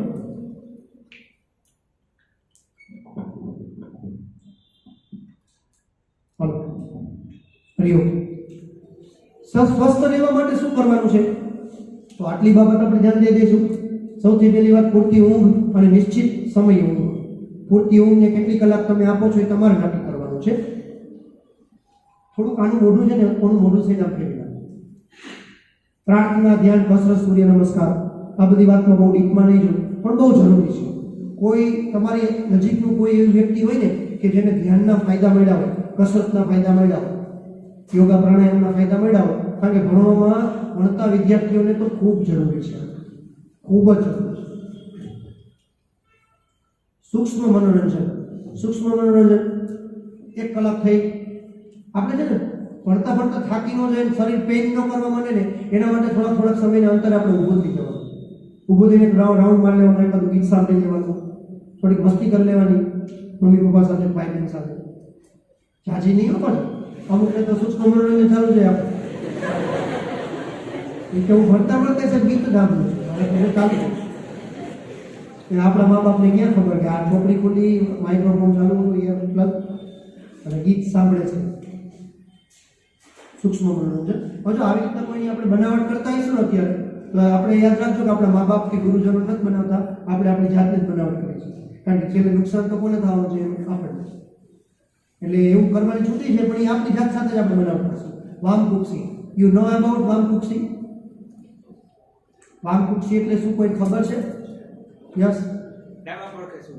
હા, ડાબા પડખે બપોરના સમયે શરીરને રિલેક્સ કરવા માટે જમ્યા પછી સુવાનો સમયને વામકુક્ષી કહેવામાં આવે છે. ઘસઘસાટ 2-3 કલાક સુઈ જવાની નહીં. જઈમાં પછી થોડાક વોકિંગ કરી નાખવાનું, બપોરે થોડાક ડગલા ચાલી લેવાનું, વજ્રાસનમાં બેસાય તો બેસવાનું થોડીક વાર, અને પછી ડાબા પડખે થોડીક વાર સુઈ જવાનું 15 થી 20 મિનિટ માટે. જો સ્કૂલ ન હોય તો સ્કૂલે જઈને નહીં, ટ્યુશન ક્લાસમાં જઈને નહીં. એનો બહુ બેનિફિટ છે. આ બધો ભણવા માટે ઉપયોગી, આજે બહુ આખો દી હું કરતો એના માટે નથી. આ સવારે બહુ વહેલા જાગી જતા હોય, રાત્રે મોડે સુધી વાંચતા હોય, આખા દિવસમાં સમય બગાડતા ન હોય, એના માટે વાત છે. એ કે સાહેબે કીધું એટલે બપોર હોઈ જ જશે. પાણી અને ખોરાક, 5 વસ્તુ મેં તમને સ્વસ્થ રહેવા માટે કીધી. કેટલી યાદ રાખો છો, કેટલી તમારા લાઈફમાં ઉતારો છો, એ ડિપેન્ડ ઓન યુ. 6 સહાયકો, સપોર્ટરો. હા, એ સાહેબ ગમશે. લો, અમારે સપોર્ટ કરવા વાળા કોઈક જોઈએ ને, માત્ર તમે વાતું કરો, તમને કોઈક સપોર્ટ કરવા વાળા જોઈએ ને, તો તમારી આજુબાજુમાં જ છે તમને સપોર્ટ કરે એવા વ્યક્તિઓ. આનો તમે સદુપયોગ કરો. સૌથી પહેલું છે આપણા આચાર્ય ગુરુજનો. તમને હું કહી દઉં, ક્યારેક એવું બને કે જે બહુ હાથ વગા હોય ને, પાર્ટીમાં કાન વિંદે અથવા તો બહુ નજીક હોય ને, જેને ઇઝી અવેલેબલ કહીને, આપણે ઇઝી અવેલેબલ ને બહુ વેલ્યુ નો આપણા લાઈફમાં. આમ બહુ વેલ્યુએબલ પર્સન હોય, આપણા જીવનનું બિલ્ડઅપ કરવા વાળા વ્યક્તિઓ જ છે. પણ જે ઇઝી અવેલેબલ છે ને, એની વેલ્યુ નથી. આપણે યુટ્યુબની અંદર ફલાણા વક્તાઓને સાંભળશું, પણ એના કરતા સરળ ભાષામાં જે સતત આપણી પાસે રહીને માથે હાથ ફેરવીને આપણને એમ કહે છે કે બેટા આમની આમ કરવું જોઈએ, એવા વ્યક્તિનું આપણે માનતા નથી, અથવા તો એનો આપણે સહાય લેવાનો પ્રયત્ન નથી કરતા. તો પહેલી વાત આપણા આચાર્ય ગુરુજનો, કે જેની પાસેથી આપણને સતત શીખવાનું મળે છે. આપણી મુશ્કેલી સમયે આપણે યોગ્ય રીતે રજૂઆત કરી તો એ પ્રશ્નનું સમાધાન આપણને આપશે. આપણા માટે જ છે તેઓ. આપણે એટલું જ કરવાનું છે કે બસ એને આપણા સહાયકો માનવાના છે. આપણે ભાવપૂર્ણ, આપણે પરીક્ષા લેવા માટે નહીં. કેટલા વિદ્યાર્થીનું કામ જ આવું હોય, હોશિયાર હોય તો ક્યારેક આવું કરતા હોય, આ સાહેબ મને જોઈ સાહેબ કેમ જવાબ આપ્યા છે. ખોટા પ્રશ્ન પૂછો, સમય બગાડવો, એક પ્રશ્ન વારંવાર કરવો. આપણી જાતને આપણે ક્યારેક એના ઉપર રાખીને જોઈએ તો ખબર પડે કે આપણો કોઈ ભાઈબંધ આપણને એક વસ્તુ વારી ઘડીએ પૂછપૂછ કરે તો કીજે કઈ નથી ઊંચા. તો આપણા ગુરુજનો પ્રેમથી આપણને જવાબ આપે છે. ક્યાંય પણ પ્રકારની અણગમો દેખાડ્યા વિના વધુમાં વધુ આપણે પ્રોત્સાહિત કરતા રહે છે. એ આપણા મુખ્ય સહાય છે. બીજા નંબરના સહાયકો આપણા છે માતા પિતા. આમ તો એને પહેલા નંબરમાં મૂકી શકું, કોઈ આને કોઈ ક્રમ નથી દેવાનો, પણ માતા પિતા આપણા સહાયકો છે. આપણા કરતા આપણું ભણવાનું ટેન્શન જેવી માતા પિતાને જાતું હોય છે. ઘરકામ અને પોતાના બિઝનેસના કામની વચ્ચે પણ પોતે સતત આવું રીતનું. પણ આપણે છે ને હોસ્ટેલ જેવું લાઈફ જીવવા માંડવું પડશે. ક્યારેક હોસ્ટેલના ફાયદા થાય. શું તો કે એને જો સમાજમાં, પરિવારમાં કે મિત્રોમાંથી દૂર કરી એને સતત ત્યાં મોકો મળે, હોસ્ટેલના ફાયદા થાય. ક્યારેક તો અત્યારે આપણી ઘરે જ આપણું હોસ્ટેલ છે, ઘરને આપણે હોસ્ટેલના પરિપ્રેક્ષમાં લઈ લઈએ, ટાઈમ ટેબલ ફિક્સ કરી નાખો, આપણી પ્રવૃત્તિ ઉપર કાપ મૂકી દો બીજા બધે, એટલે થઈ ગઈ હોસ્ટેલ. ઉત્તમ મિત્રો, ઉત્તમ ઉપર ભાર દઉં છું, કારણ કે મિત્રો તો હોવા જોઈએ, બધા પ્રકારના મિત્રો હોવા જોઈએ. તો અત્યારે છે ને તમારે સ્વાર્થી બની જવાનું છે, પ્યોર સ્વાર્થી. અને વિદ્યાર્થીનો સ્વાર્થ શું હોઈ શકે? કહો તો. એક બિઝનેસમેનનો સ્વાર્થ પૈસો હોઈ શકે, બિઝનેસ હોઈ શકે. વિદ્યાર્થીનો સ્વાર્થ શું હોઈ શકે? ભણતર. એવા જ મિત્રો આને અત્યારે આપણે કોન્ટેક્ટમાં રહેવાનું કે જે આપણો સમય બગાડે નહીં. વાતુડિયાઓ, ખોટી વાતોમાં પડતા હોય, બિનજરૂરી કોમેન્ટો પાસ કરતા હોય ને એક્સ્ટ્રા ઓર્ડિનરી હોશિયાર હોય ને એવાથી દૂર રહેવાનું. આ લોકો આપણી છે ને બ્રેન વોશ કરી નાખે. આપણે વાંચતા હોય ને તો આપણને એમ કે આવા કઈ ભાવ છે, થઈ જાય એટલે તમારે ભેગું. આવા લોકોથી દૂર રહેજો, સમજી લેજો. ભલે તમે હસતા હોય ત્યારે, પણ આ તમારા દુશ્મન છે, મિત્ર નથી. અત્યારની વાત કરું તો એને તમારે 2 હાથ જોડીને પગે લાગ લેવાનું કે પ્લીઝ તું હવે છે ને મને 2 મહિના પછી મળજો, તારી મારી દોસ્તી બાકી અત્યારે આપણે 2 છૂટા. જો તમારું વિચારવું હોય તોની વાત છે. આ તો બધું એવું છે. અને સમજી લેજો કે ઉત્તમ મિત્રો કેમાં આવશે, જે ભણવામાં સપોર્ટેડ હોય ને એ બધા ઉત્તમ મિત્રોમાં આવશે. અત્યારે બધા પ્રકારના વિદ્યાર્થી, 10, 12, 15% વિદ્યાર્થી એવા હોય જ તે કે એટલા બિંદાસ છે કે એને જો બીક નથી, એને શરમ નથી, ડર નથી. બીક અને શરમ 2 વસ્તુ ન હોય ને, ધ્યેય નહીં, બધું તો દૂરની વાત છે. એને બીક નથી કે મારે 12માં શું થશે, એને શરમ નથી કે મારા મમ્મી પપ્પા મને મારા ગુરુજનો જોઈ જશે, મને નથી વાંચતો, મહેનત નથી કરતો, મારા રિઝલ્ટ ખરાબ આવશે. આ બે વસ્તુ જરૂરી જ છે થોડી થોડી. એવા નથી જેને એનાથી દૂર નહીં જાઓ, એને ગેટ આઉટ કહી દેવાનું, ભલે ખોટું લાગે એને, ન બોલે તો કંઈ નહીં. એક વર્ષ પછી વળી પાછા તમારી પાસે એ તમારા દોસ્ત જ બનવાના છે. અત્યારે તમારું સ્વાર્થી, તમારું તમે એકદમ પ્યોર સ્વાર્થી બની જાઓ. એવું જ ગ્રુપ બનાવો કે જે તમને ભણવામાં ફાયદો હોય. 12મા ધોરણમાં તો અમે બધા જોઈ છીએ, અત્યારે સેમિનાર ચાલુ હોય તો જોતા હોય કે આપણો ભાઈબંધ આપણું બહુ બગાડે છે. આપણને સાંભળવાનું નથી, આપણને એકાગ્રતા જ ન લાવવા દે. આવા મિત્રો હોય તો એને ચોખ્ખી ના પાડી દેવાની. એટલા માટે અમે ક્લાસમાં ક્યારેક ક્યારેક જે રોટેશન કરતા હોય, અલગ અલગ કરી નાખતા હોય ને, તો એમાં અમારા માટે નહીં પણ એ તમારા માટે જ હોય છે. ડિસ્ટર્બન્સ એટલું બધું હોય એ લોકોનું કે એ તમને ભણવા જ ન મળે. અનુભવી વડીલોનું માર્ગદર્શન, જેમાં તમારા સગાવાલામાં કોઈ જે તે ક્ષેત્રમાં સફળ વ્યક્તિ હોય, કંઈ નહીં તો તમારે 12મા ધોરણમાં 10મા ધોરણમાં સારા માર્ક સાથે પાસ થયેલા વ્યક્તિઓનો સંપર્ક કરો તો તમને એનો સપોર્ટ મળશે. આપણી પાસે પડેલું બધું કન્ટેન્ટ, સાહિત્ય, 12મા વાળા વિદ્યાર્થીઓને ખાસ વસ્તુ એવી કેવી છે, હમણાં એક વિદ્યાર્થી ઘરે બહાર જવાનું થયું ને, સાયન્સનો વિદ્યાર્થી હતો એટલે છોકરા સ્વાભાવિક રીતે જાજાવ, પણ એ એટલા બધા પ્રકાશનોને ભેગા કરી નાખ્યા છે કે મને એમ થયું કે આમાંથી કેવું વાંચશે કેમ નહીં વાંચે. કન્ફ્યુઝન થવાની વાત છે. તો એક ડિસિઝન ઉપર આવવું પડશે. ભલે રાખી ન દેતા, પશ્ચિમ ન જવા દેતા, કોઈ દઈ ન દેતા તમને, પણ તમે રેગ્યુલર ઉપયોગ કરવાના પુસ્તકો એક જગ્યાએ રાખો અલગ, અને જેનો ક્યારેક ક્યારેક ઉપયોગ કરવાનો એની અલગ રાખો. આમાં તો એવું થાય કે ચોપડી ગોઠવી હોય તો તમે બધું પીવું પડે. તમે જે ભણતા હોય એ બધી સ્વચ્છ રાખો હશે. એ એક માનસિક સ્વાસ્થ્યના ઓલામાં આવે. તમારો ગોલ નક્કી કરીને એક પેજમાં લગાડી દો, સારા સારા સૂત્રો લગાડી દો. આજે તમને જેટલી વસ્તુ સમજાણી એટલી એક પેજ પર લખી રાખી દો, જેને સતત વાંચવી પડે. આ બધું એક દિવસમાં સાંભળે ન મેળ પડે. એમાં વ્યક્તિત્વનું કેળવણી ન થાય. મજા આવે સાંભળવાની પણ ઉતરે નહીં જીવન. તો એને એક પેજમાં લખી તમે રાખો તમારી નજરની સમક્ષ. તમારો રૂમ જે વાંચવાનો છે જગ્યા એને એકદમ ચોખ્ખી કરી નાખો સરસ રીતે. તમારું બધું વિભાગ કરી નાખો કે આ બાકી મૂકવું, આ કાચી મૂકવું, અહીંયા ટેક્સ્ટ મૂકવું, આ નવનીતું, બધું અલગ અલગ કરી નાખો. તમે જો એનાથી ફાયદો થશે ખૂબ જ. આત્મવિશ્વાસ એ ક્યાંય મળતો નથી વેચાતો, પણ આ બધી વસ્તુ ઉપરથી થતી જાય તો ઓટોમેટિક આત્મવિશ્વાસ આવે. અને આત્મવિશ્વાસ તો એને જ આવે જે મહેનત કરે. જો આ તમને કહી દઉં, મફત મળતો જ નથી.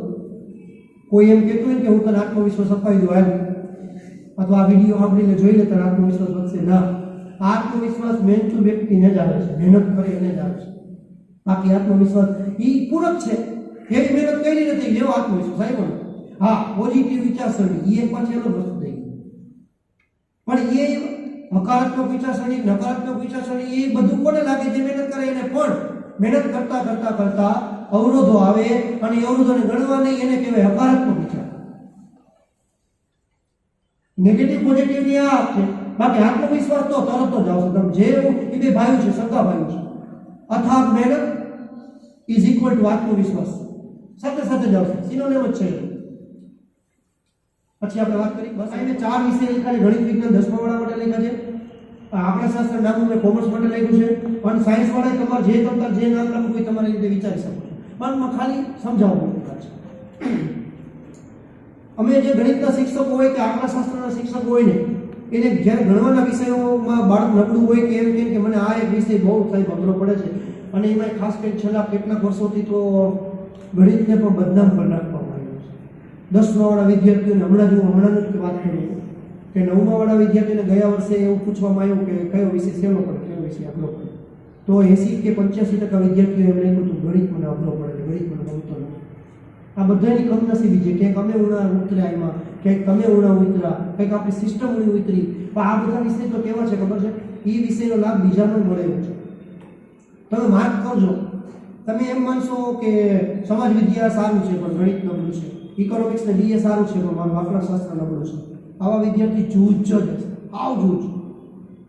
મારી કારકિર્દીમાં તો મને આવા વિદ્યાર્થી મળ્યા જ નથી, પણ કદાચ હશે તો 2% હશે કે ઇકોનોમિક્સ ને બીએ બહુ પાવરફુલ છે પણ સ્ટેટ હાવ નબળું છે.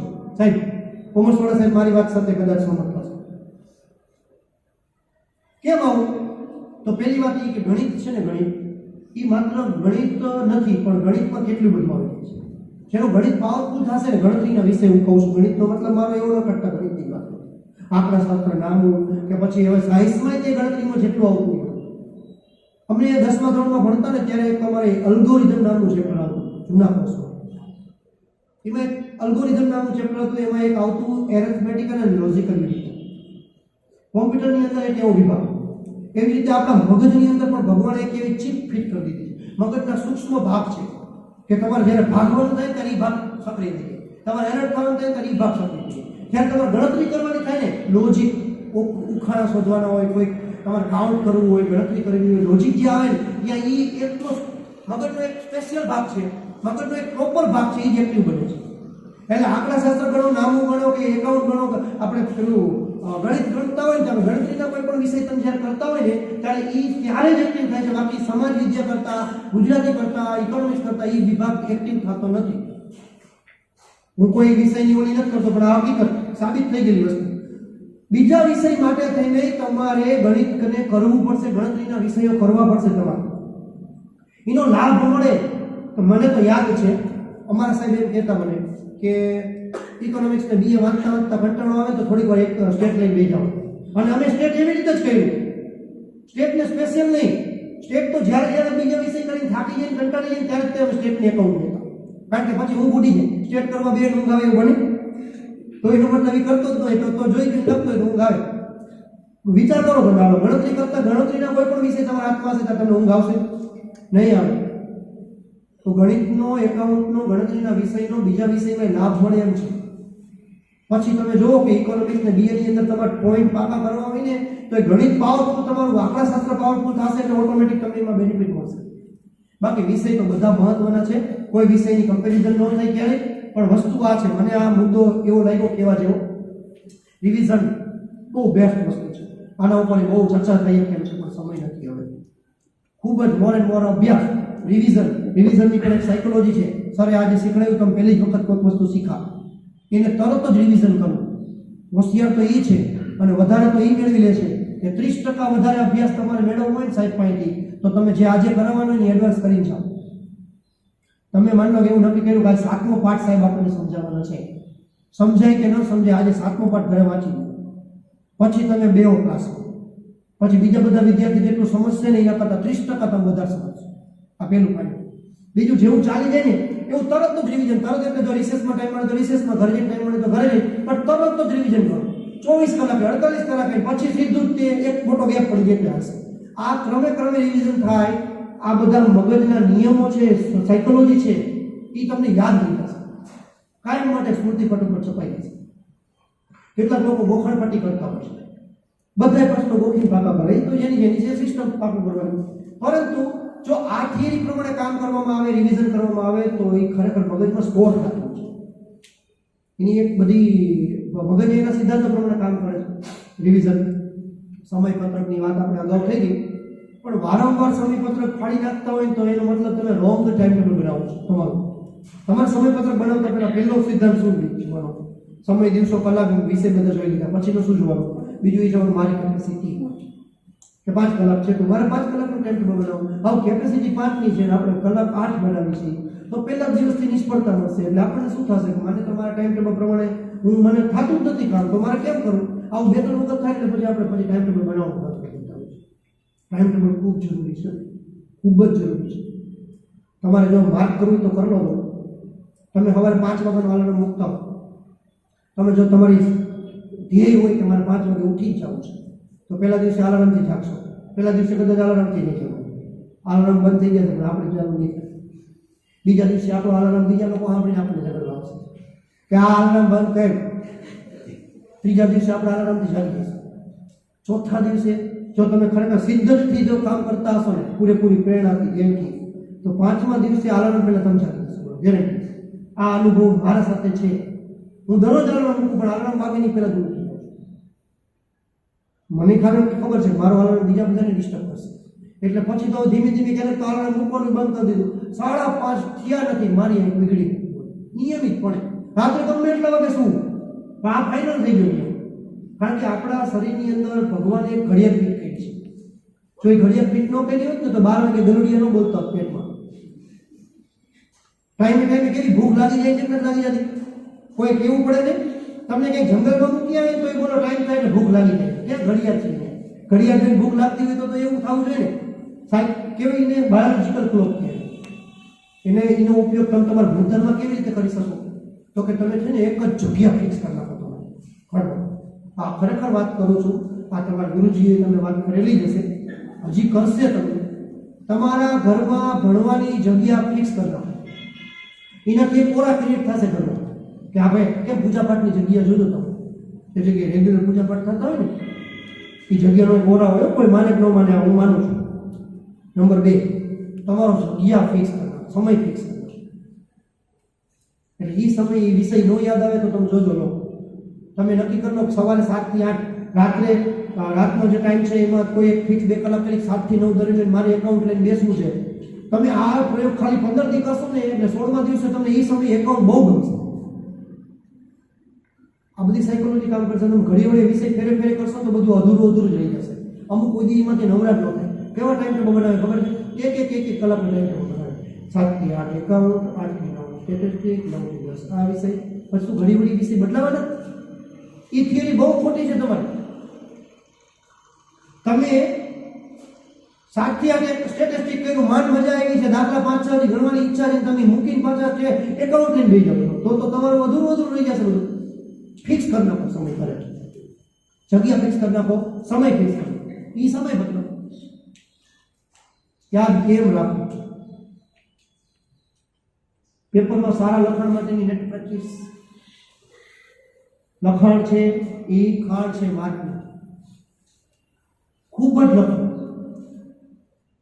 અને એ છે ને તમે એકદમ રફલી લખશો ને તો પછી એવી આદત પડી જવાની છે. પેપરમાં એવું જ લખાણ કરવાની આદત પડશે. સ્પીડ આવવી જરૂરી છે પણ તમને ન ઉપલે એવા ભાષામાં તમે લખશો તો કોઈ ફાયદો નહીં થાય. આ વાત મેં તમને વચમાં કરી દીધી કે તમને જેટલું ગમે છે એમાં શ્યોર થઈ જાઓ. કેટલા વિદ્યાર્થી ખોટું બોલતા હોય. મને મારો ફેવરેટ વિષય છે ને, મારો ફેવરેટ વિષય સાહેબ BA. ઓકે, સરસ બેટા, ખૂબ સરસ. કેટલા પાઠ તૈયાર કર્યા? હજી એટલી પાઠ તૈયાર નથી કર્યા મેં, તો મારો ગમતો વિષય BA છે. ગમતું હોય તો બધું આવડી જવું જોઈએ કે ન આવડી જવું જોઈએ? કોઈ પણ વિષયની અંદર મેં પહેલા તમને કહી દીધું, કોઈ આખો વિષય એવું ન હોય ન ગમતો. હવે એવું કરશો તો એ વિષય પછી છે ને તમારી સામે આવશે નાગ બની, એટલે ફેલ થશો. એમાં ફ્રેન્ડ બનાવો એ વિષય તમે. એ વિષયને સામે રાખો કે તું મારો ભાઈ બન ભાઈ, પણ તું મને આવડે એવું કંઈક થાય. એને ચાહવું પડશે તમારી વિષયને. ઓકે, આગળ વધીએ આપણે. 8 ભાગ પેપર રજૂઆતની. આ વિષય એવો છે કે જેમાં મારા વિષય બહુ આપણા કાનાબાર સાહેબ છે, પછી આપણા ગણેશ ગુરુજી છે અને આપણે બધા હતા. પેપર તો બધા લગભગ જયેશભાઈ, પ્રવીણભાઈ, હરિકૃષ્ણભાઈ બધા વાર્ષિક પરીક્ષાના પેપર જોવા જાય છે, બોર્ડના પેપર જોવા જાય છે. પોતાના વિષય પ્રમાણે એકદમ એનાલિસિસ કરીને કહેશે, કારણ કે પોતાના વિષયનું પોતે જ કહી શકે. અંગ્રેજીની વાત આવે તો કૃપાલ ગુરુજી છે એ આપણને અંગ્રેજી કેમ લખવું પેપર એની આખી એક નિયમ હોય. અને કેટલાક વિદ્યાર્થીઓ એટલા સ્માર્ટ હોય ને કે બીજા કરતાં ઓછી મહેનત કરે પણ પેપરમાં આ બધી બાબતો શીખી લીધી હોય ને એટલે બીજા કરતાં 10-15 માર્ક વધારે ખેંચી જાય. આવું ઘણી વાર જોયું છે. ઘણી વાર અમને એમ કે વિદ્યાર્થી ફરિયાદ કરે, સાહેબ એ 5 કલાક વાંચતો હોય, 5 કલાક વાંચતો, મારા અક્ષર એના કરતાં સારા, છતાંય તે મારે કેમ પેપરમાં માર્ક એના કરતાં ઓછા આવ્યા? પણ એની પાછળ આ બધી વસ્તુ કામ કરી જતી હોય છે. નકરી એકલી મહેનત કામ નથી આવતી. નકરી મહેનત કરે પણ પેપર ઉપર કંઈ ધ્યાન જ ન દે તો પછી એને પરિણામ મળવાના છે. અને આવું તો અમે કેટલી વાર જોયું છે.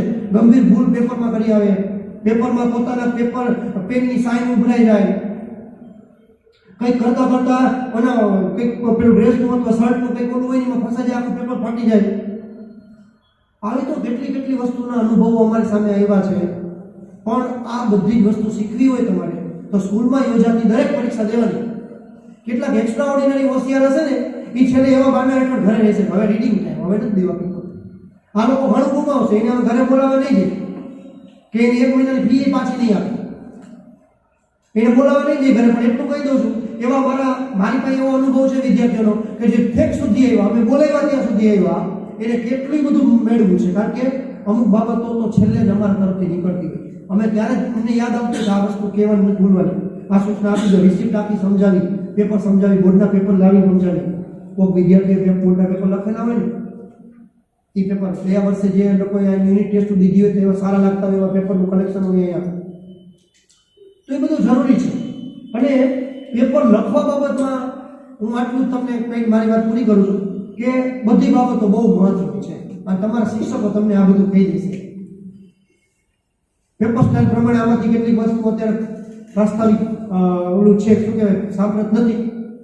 ચોખ્ખું લખવું, છૂટું લખવું, છૂટું લખવું, સ્વચ્છ લખવું. પેપર છે ને ગોટાળા લાગશે. કોઈ શિક્ષકોને ખરાબ પેપર જોવા ગમતા નથી. આમ તો પેપર જોવા જ નથી ગમતા.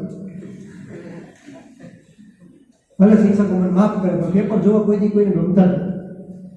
મને યાદ છે હું સાહેબ ક્લાસ લેતો ને એટલે 8 કે 9 વાગે ક્લાસ છેલ્લે પૂરા થાય ને એટલે હું બેગ ભરીને જાઉં. એ વખતે બેગુય સારી નહોતી. ક્યારેક તો પેપર પડે રસ્તા પછી ભેગા કરી 2 જણા બીજા ભેગા કરવા ઘરે જાય એટલે ઘરે કંઈક પાછી બીજી માથા ખોટું હોય.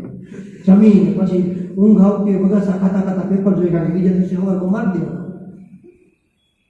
અને ઈ જા લીટો આવ્યો લીટો એટલે શું કે આ લીટા આવ્યો લીટો પેપરના પન્ના ફરે. અને કેટલા વર્ષના અનુભવે 25 વર્ષના 30 35 40 વર્ષના અનુભવે શિક્ષકોમાં એટલું તો તમને કહી દઉં. તમને એમ લાગે કે સાહેબ અમતા લીટા કરે છે. ના, એનું છે ને માઇક્રો એમાં ઓબ્ઝર્વેશન ચાલતું હોય પણ ત્યાં સાહેબની પેન હટકી એટલે માર્ક તમારા કપાળ. અને ક્યારે પેન નો અટકે કયો તો? પેન અટકે ક્યારે નહીં? સારું લખાણ હોય, ચોખ્ખું હોય, છૂટું હોય, તમે મસ્ત રીતે એનું બેકગ્રાઉન્ડ બાંધેલું હોય બધું, ત્યારે પેપર જોવામાં માર્કમાં પેન કોઈ દી અટકે નહીં. આગળ જ બધે માર્ક પૂરેપૂરા મળે. અને જ્યાં એમ આમ ઝીણી એક કરવી પડી ને એમાં એમ માર્ક ચશ્મા નથી ભગવાન વિચારી. પણ જેને જાજા નંબર હોય એને જોવામાં તકલીફ પડતી હોય. હવે તમે ક્યાંક આવડા અક્ષર કરો ને એટલે આમ ઝીણી એક કરવી પડે પછી દીવું માર્ક ગયા. એની પેન એમ કહે કે તમારો માર્ક ગયા. પેન અટકવી ન જોઈએ. આ તમારે જે રીતે સમજવું એ રીતે સમજો. અને મૂકવાનું કાંઈ નહીં, કોઈ દી નહીં મૂકવાનું. ક્યારેક કંઈક પેપરમાં ભૂલ આવે કે સાહેબ ખોટો પ્રશ્ન આવી ગયો પેપર સ્ટાઇલમાં તો સરકારનો નિયમ શું છે? માર્ક આપી દે. પણ ક્યારે આપે ગયો તો એટલે તમે સમજવા તો છો બધા. બીજી વાત એ છે કે કોઈ પ્રશ્ન છોડવાનો નથી. તમે કદાચ ખોટો લખશો તો બહુ તો માર્ક નહીં આવે. પણ તમે એ વિચાર્યું કે લખવાથી માર્ક વધવાના ચાન્સીસ જાજા છે. ઓકે, એક સૂત્રતા એટલે શું? મારે બહુ પ્રોબ્લેમ એવો થતો ભણતો ત્યારે કે મારું પહેલા 2 પેજ એની મોટી દાણા જેવા હોય.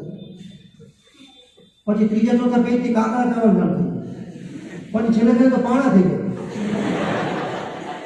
પછી મને એવું લાગે છેલ્લા 2-3 પેજ તો સાહેબ કોઈ જોતા જ નહીં બહાર. કારણ કે મને ન ઉકળે તો સાહેબને શું ઉકળે? એક સૂત્રતા પહેલા પેજથી લઈને છેલ્લા પેજ સુધી કદાચ માઇનોર એવો ફેરફાર થાય છેલ્લે કારણ કે આપણે સ્પીડમાં લખતા હોય છે. પણ જો તમે નેટ પ્રેક્ટિસ કરેલી હશે જે લોકોએ અહીંયા ઓછામાં ઓછા 4 રાઉન્ડ પરીક્ષાના આપશે ને 4 રાઉન્ડ એટલે એને બધા અનુભવમાંથી પસાર થશે. અને છેલ્લો રાઉન્ડ એવો હશે કે એનું પહેલું પેજ અને છેલ્લું પેજ એની બહુ જાજો ફેર નહીં હોય. મસ્ત અક્ષર થઈ જશે. એક સૂત્રતા જાણો કારણ કે તમારી ઓળખાણ તમારું પેપર જ છે. સમયનો બોર્ડની પરીક્ષામાં આ તો બધી છેલ્લે વાત કરવાની છે પણ ત્યારે હવે સેમિનારનો કોઈ ટાઈમ નહીં રહે. પણ પરીક્ષાનો સમય એટલો બધો કિંમતી ટાઈમ છે કે એક બાજુ આખું વર્ષ મૂકી દો ને એક બાજુ પરીક્ષાનો સમય મૂકી દો. તમે એકાઉન્ટનો પીરિયડ અત્યારે દરરોજ ભરો છો. આમ કલાકમાં ગણતરી કરો તો કેટલા કલાક થશે? અને તમે સામે પરીક્ષા કેટલી કલાક દેવાની?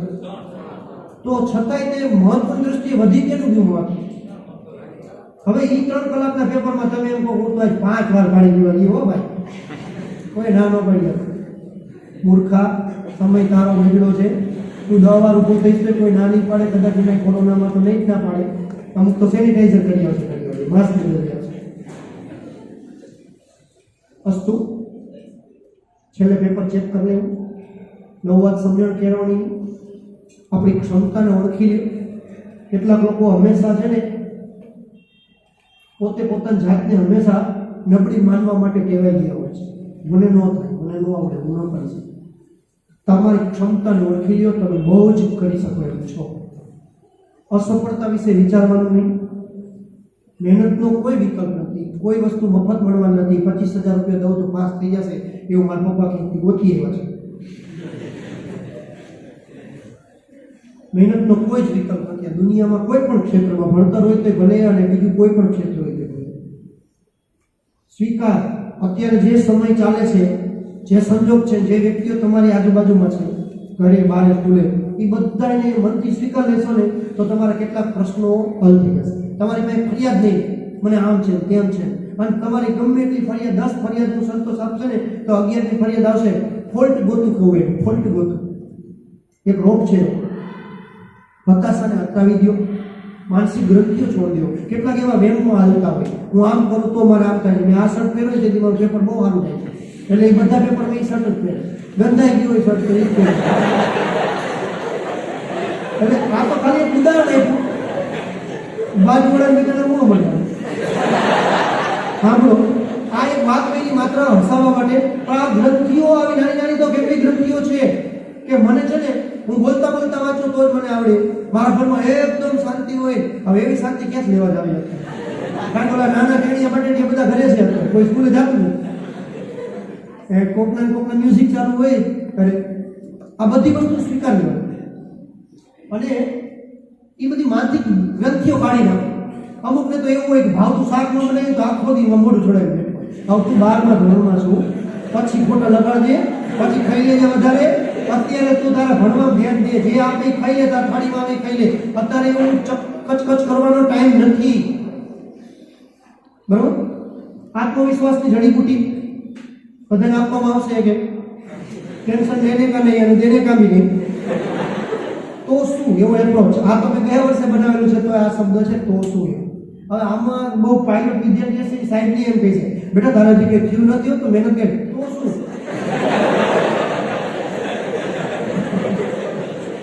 સાહેબે કીધું છે યાદ તો રાખવું પડે બધું. છેલ્લી ઘડીની, આજની પણ છેલ્લી ઘડીની અને પરીક્ષાની પણ છેલ્લી ઘડી. માસ્ટરોને બધા આપવાના. પરીક્ષા પહેલાના 5 દિવસની આખી એક સાયકોલોજી કામ કરતી હોય. પડવા આવડવાનું નહીં, માંદું નહીં પડવાનું, બાજવાનું નહીં કોઈની એરે. મગજ ટૂંકમાં શાંત કરવાનું, મગજને શાંત કરી દેવાનું છેલ્લા 5 દિવસ. અને મૌન એના માટેનું મોટું હથિયાર છે મૌન. અત્યારથી જ કહી દઉં છું, 12મા વાળા માટે તો આ હથિયાર બહુ કામ લાગે એવું છે. આખા દિવસમાં નક્કી કરવાનો નિશ્ચિત સમય 2-4 કલાક 5 કલાક મૂંગા થઈ જાવ છો, બહુ ફાયદો થશે ભણતરમાં, ખૂબ જ એનો બેનિફિટ થશે. કારણ કે જેમ જેમ તમે મૌન થશો ને એમ તમારા વિચારો ઓછા થતા જશે, અને વિચારો ઓછા થશે તો તમે જાજુ વાંચી લખી શકશો. યાદ શક્તિ કોની પાવરફુલ હોય? તમે શું માનો છો જે ઓછું બોલતા હોય એની? તમારે માર્ક કરવાની છૂટી. પરીક્ષાના વિભાગો જોઈ લેવાના, જાણી લેવાના. પરીક્ષાની આગલી રાતે કેવી રીતે તૈયારી કરવી, પરીક્ષા પહેલાના કલાકોમાં કેમ તૈયારી કરવી, પરીક્ષાનું ચેકલિસ્ટ કે પરીક્ષા દેવા જાવ પહેલા આટલી બધી તૈયારી થઈ ગઈ છે, પરીક્ષા દેતા હોય ત્યારે કયા કયા પ્રશ્નો રહી ન જાય, આ તે બધું. પ્રશ્નપત્રને ઉત્તર વહી છે એ આપણે સરસ રીતે સમજી લેવાની. કારણ કે છેલ્લે જે પરીક્ષા લઈશું અહીંયા એ તમને બોર્ડની પેપર પ્રમાણે લઈશું. બધી ઉત્તર વહી તમને એવી આપવામાં આવશે જે બોર્ડમાં બારકોડ સ્ટીકર કેમ મારવા. હવે કેટલાક લોકો તો છે ને બહુ હોશિયારી કરતા હોય, એ લોકો એવી પરીક્ષા દેવા નતા આવતા હોય. અમે એ પરીક્ષા માત્ર પરીક્ષા માટે નથી હોતી કે તમે વાંચ્યું માર્ક મેળવ્યા એના માટે નહીં, આ બધા અનુભવ માટે છે. અમે ફ્લાઇંગ સ્કોડ બોલાવી, કોકનું પેપર લઈ રહી, ચોકોપી કેસ કરી, બરોબર. કેટલાક શિક્ષક જાણી જોઈને આખા પીરિયડમાં બોલ બોલ કરે, પેપર ચાલુ હોય ત્યાં જાણી જોઈને બોલવાનું જ કીધું જોઈએ. શું કામ આ બધી ટેવ પાડવાની છે કે આવું બધું થશે પરીક્ષામાં? કેટલા છોકરાઓને કેવું હોય ખબર કે મારા સાહેબ એક એવા એક આવી જતા સુપરવિઝનમાં નકરું બોલ બોલ કરતા હતા તો મને ડિસ્ટર્બ જ થતું. હવે એવું થશે શું કરશો? એને બંધ કરશો?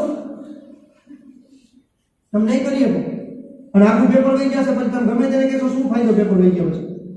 ટેવ પાડવાની ચાલુ. પરીક્ષા ખંડનો આખો માહોલ આપણે ઊભો કરવાનો છે. પરીક્ષા ખંડની છેલ્લી 15 મિનિટ આપણે શું કરવાનું છે? પરીક્ષાની મનસ્થિતિ.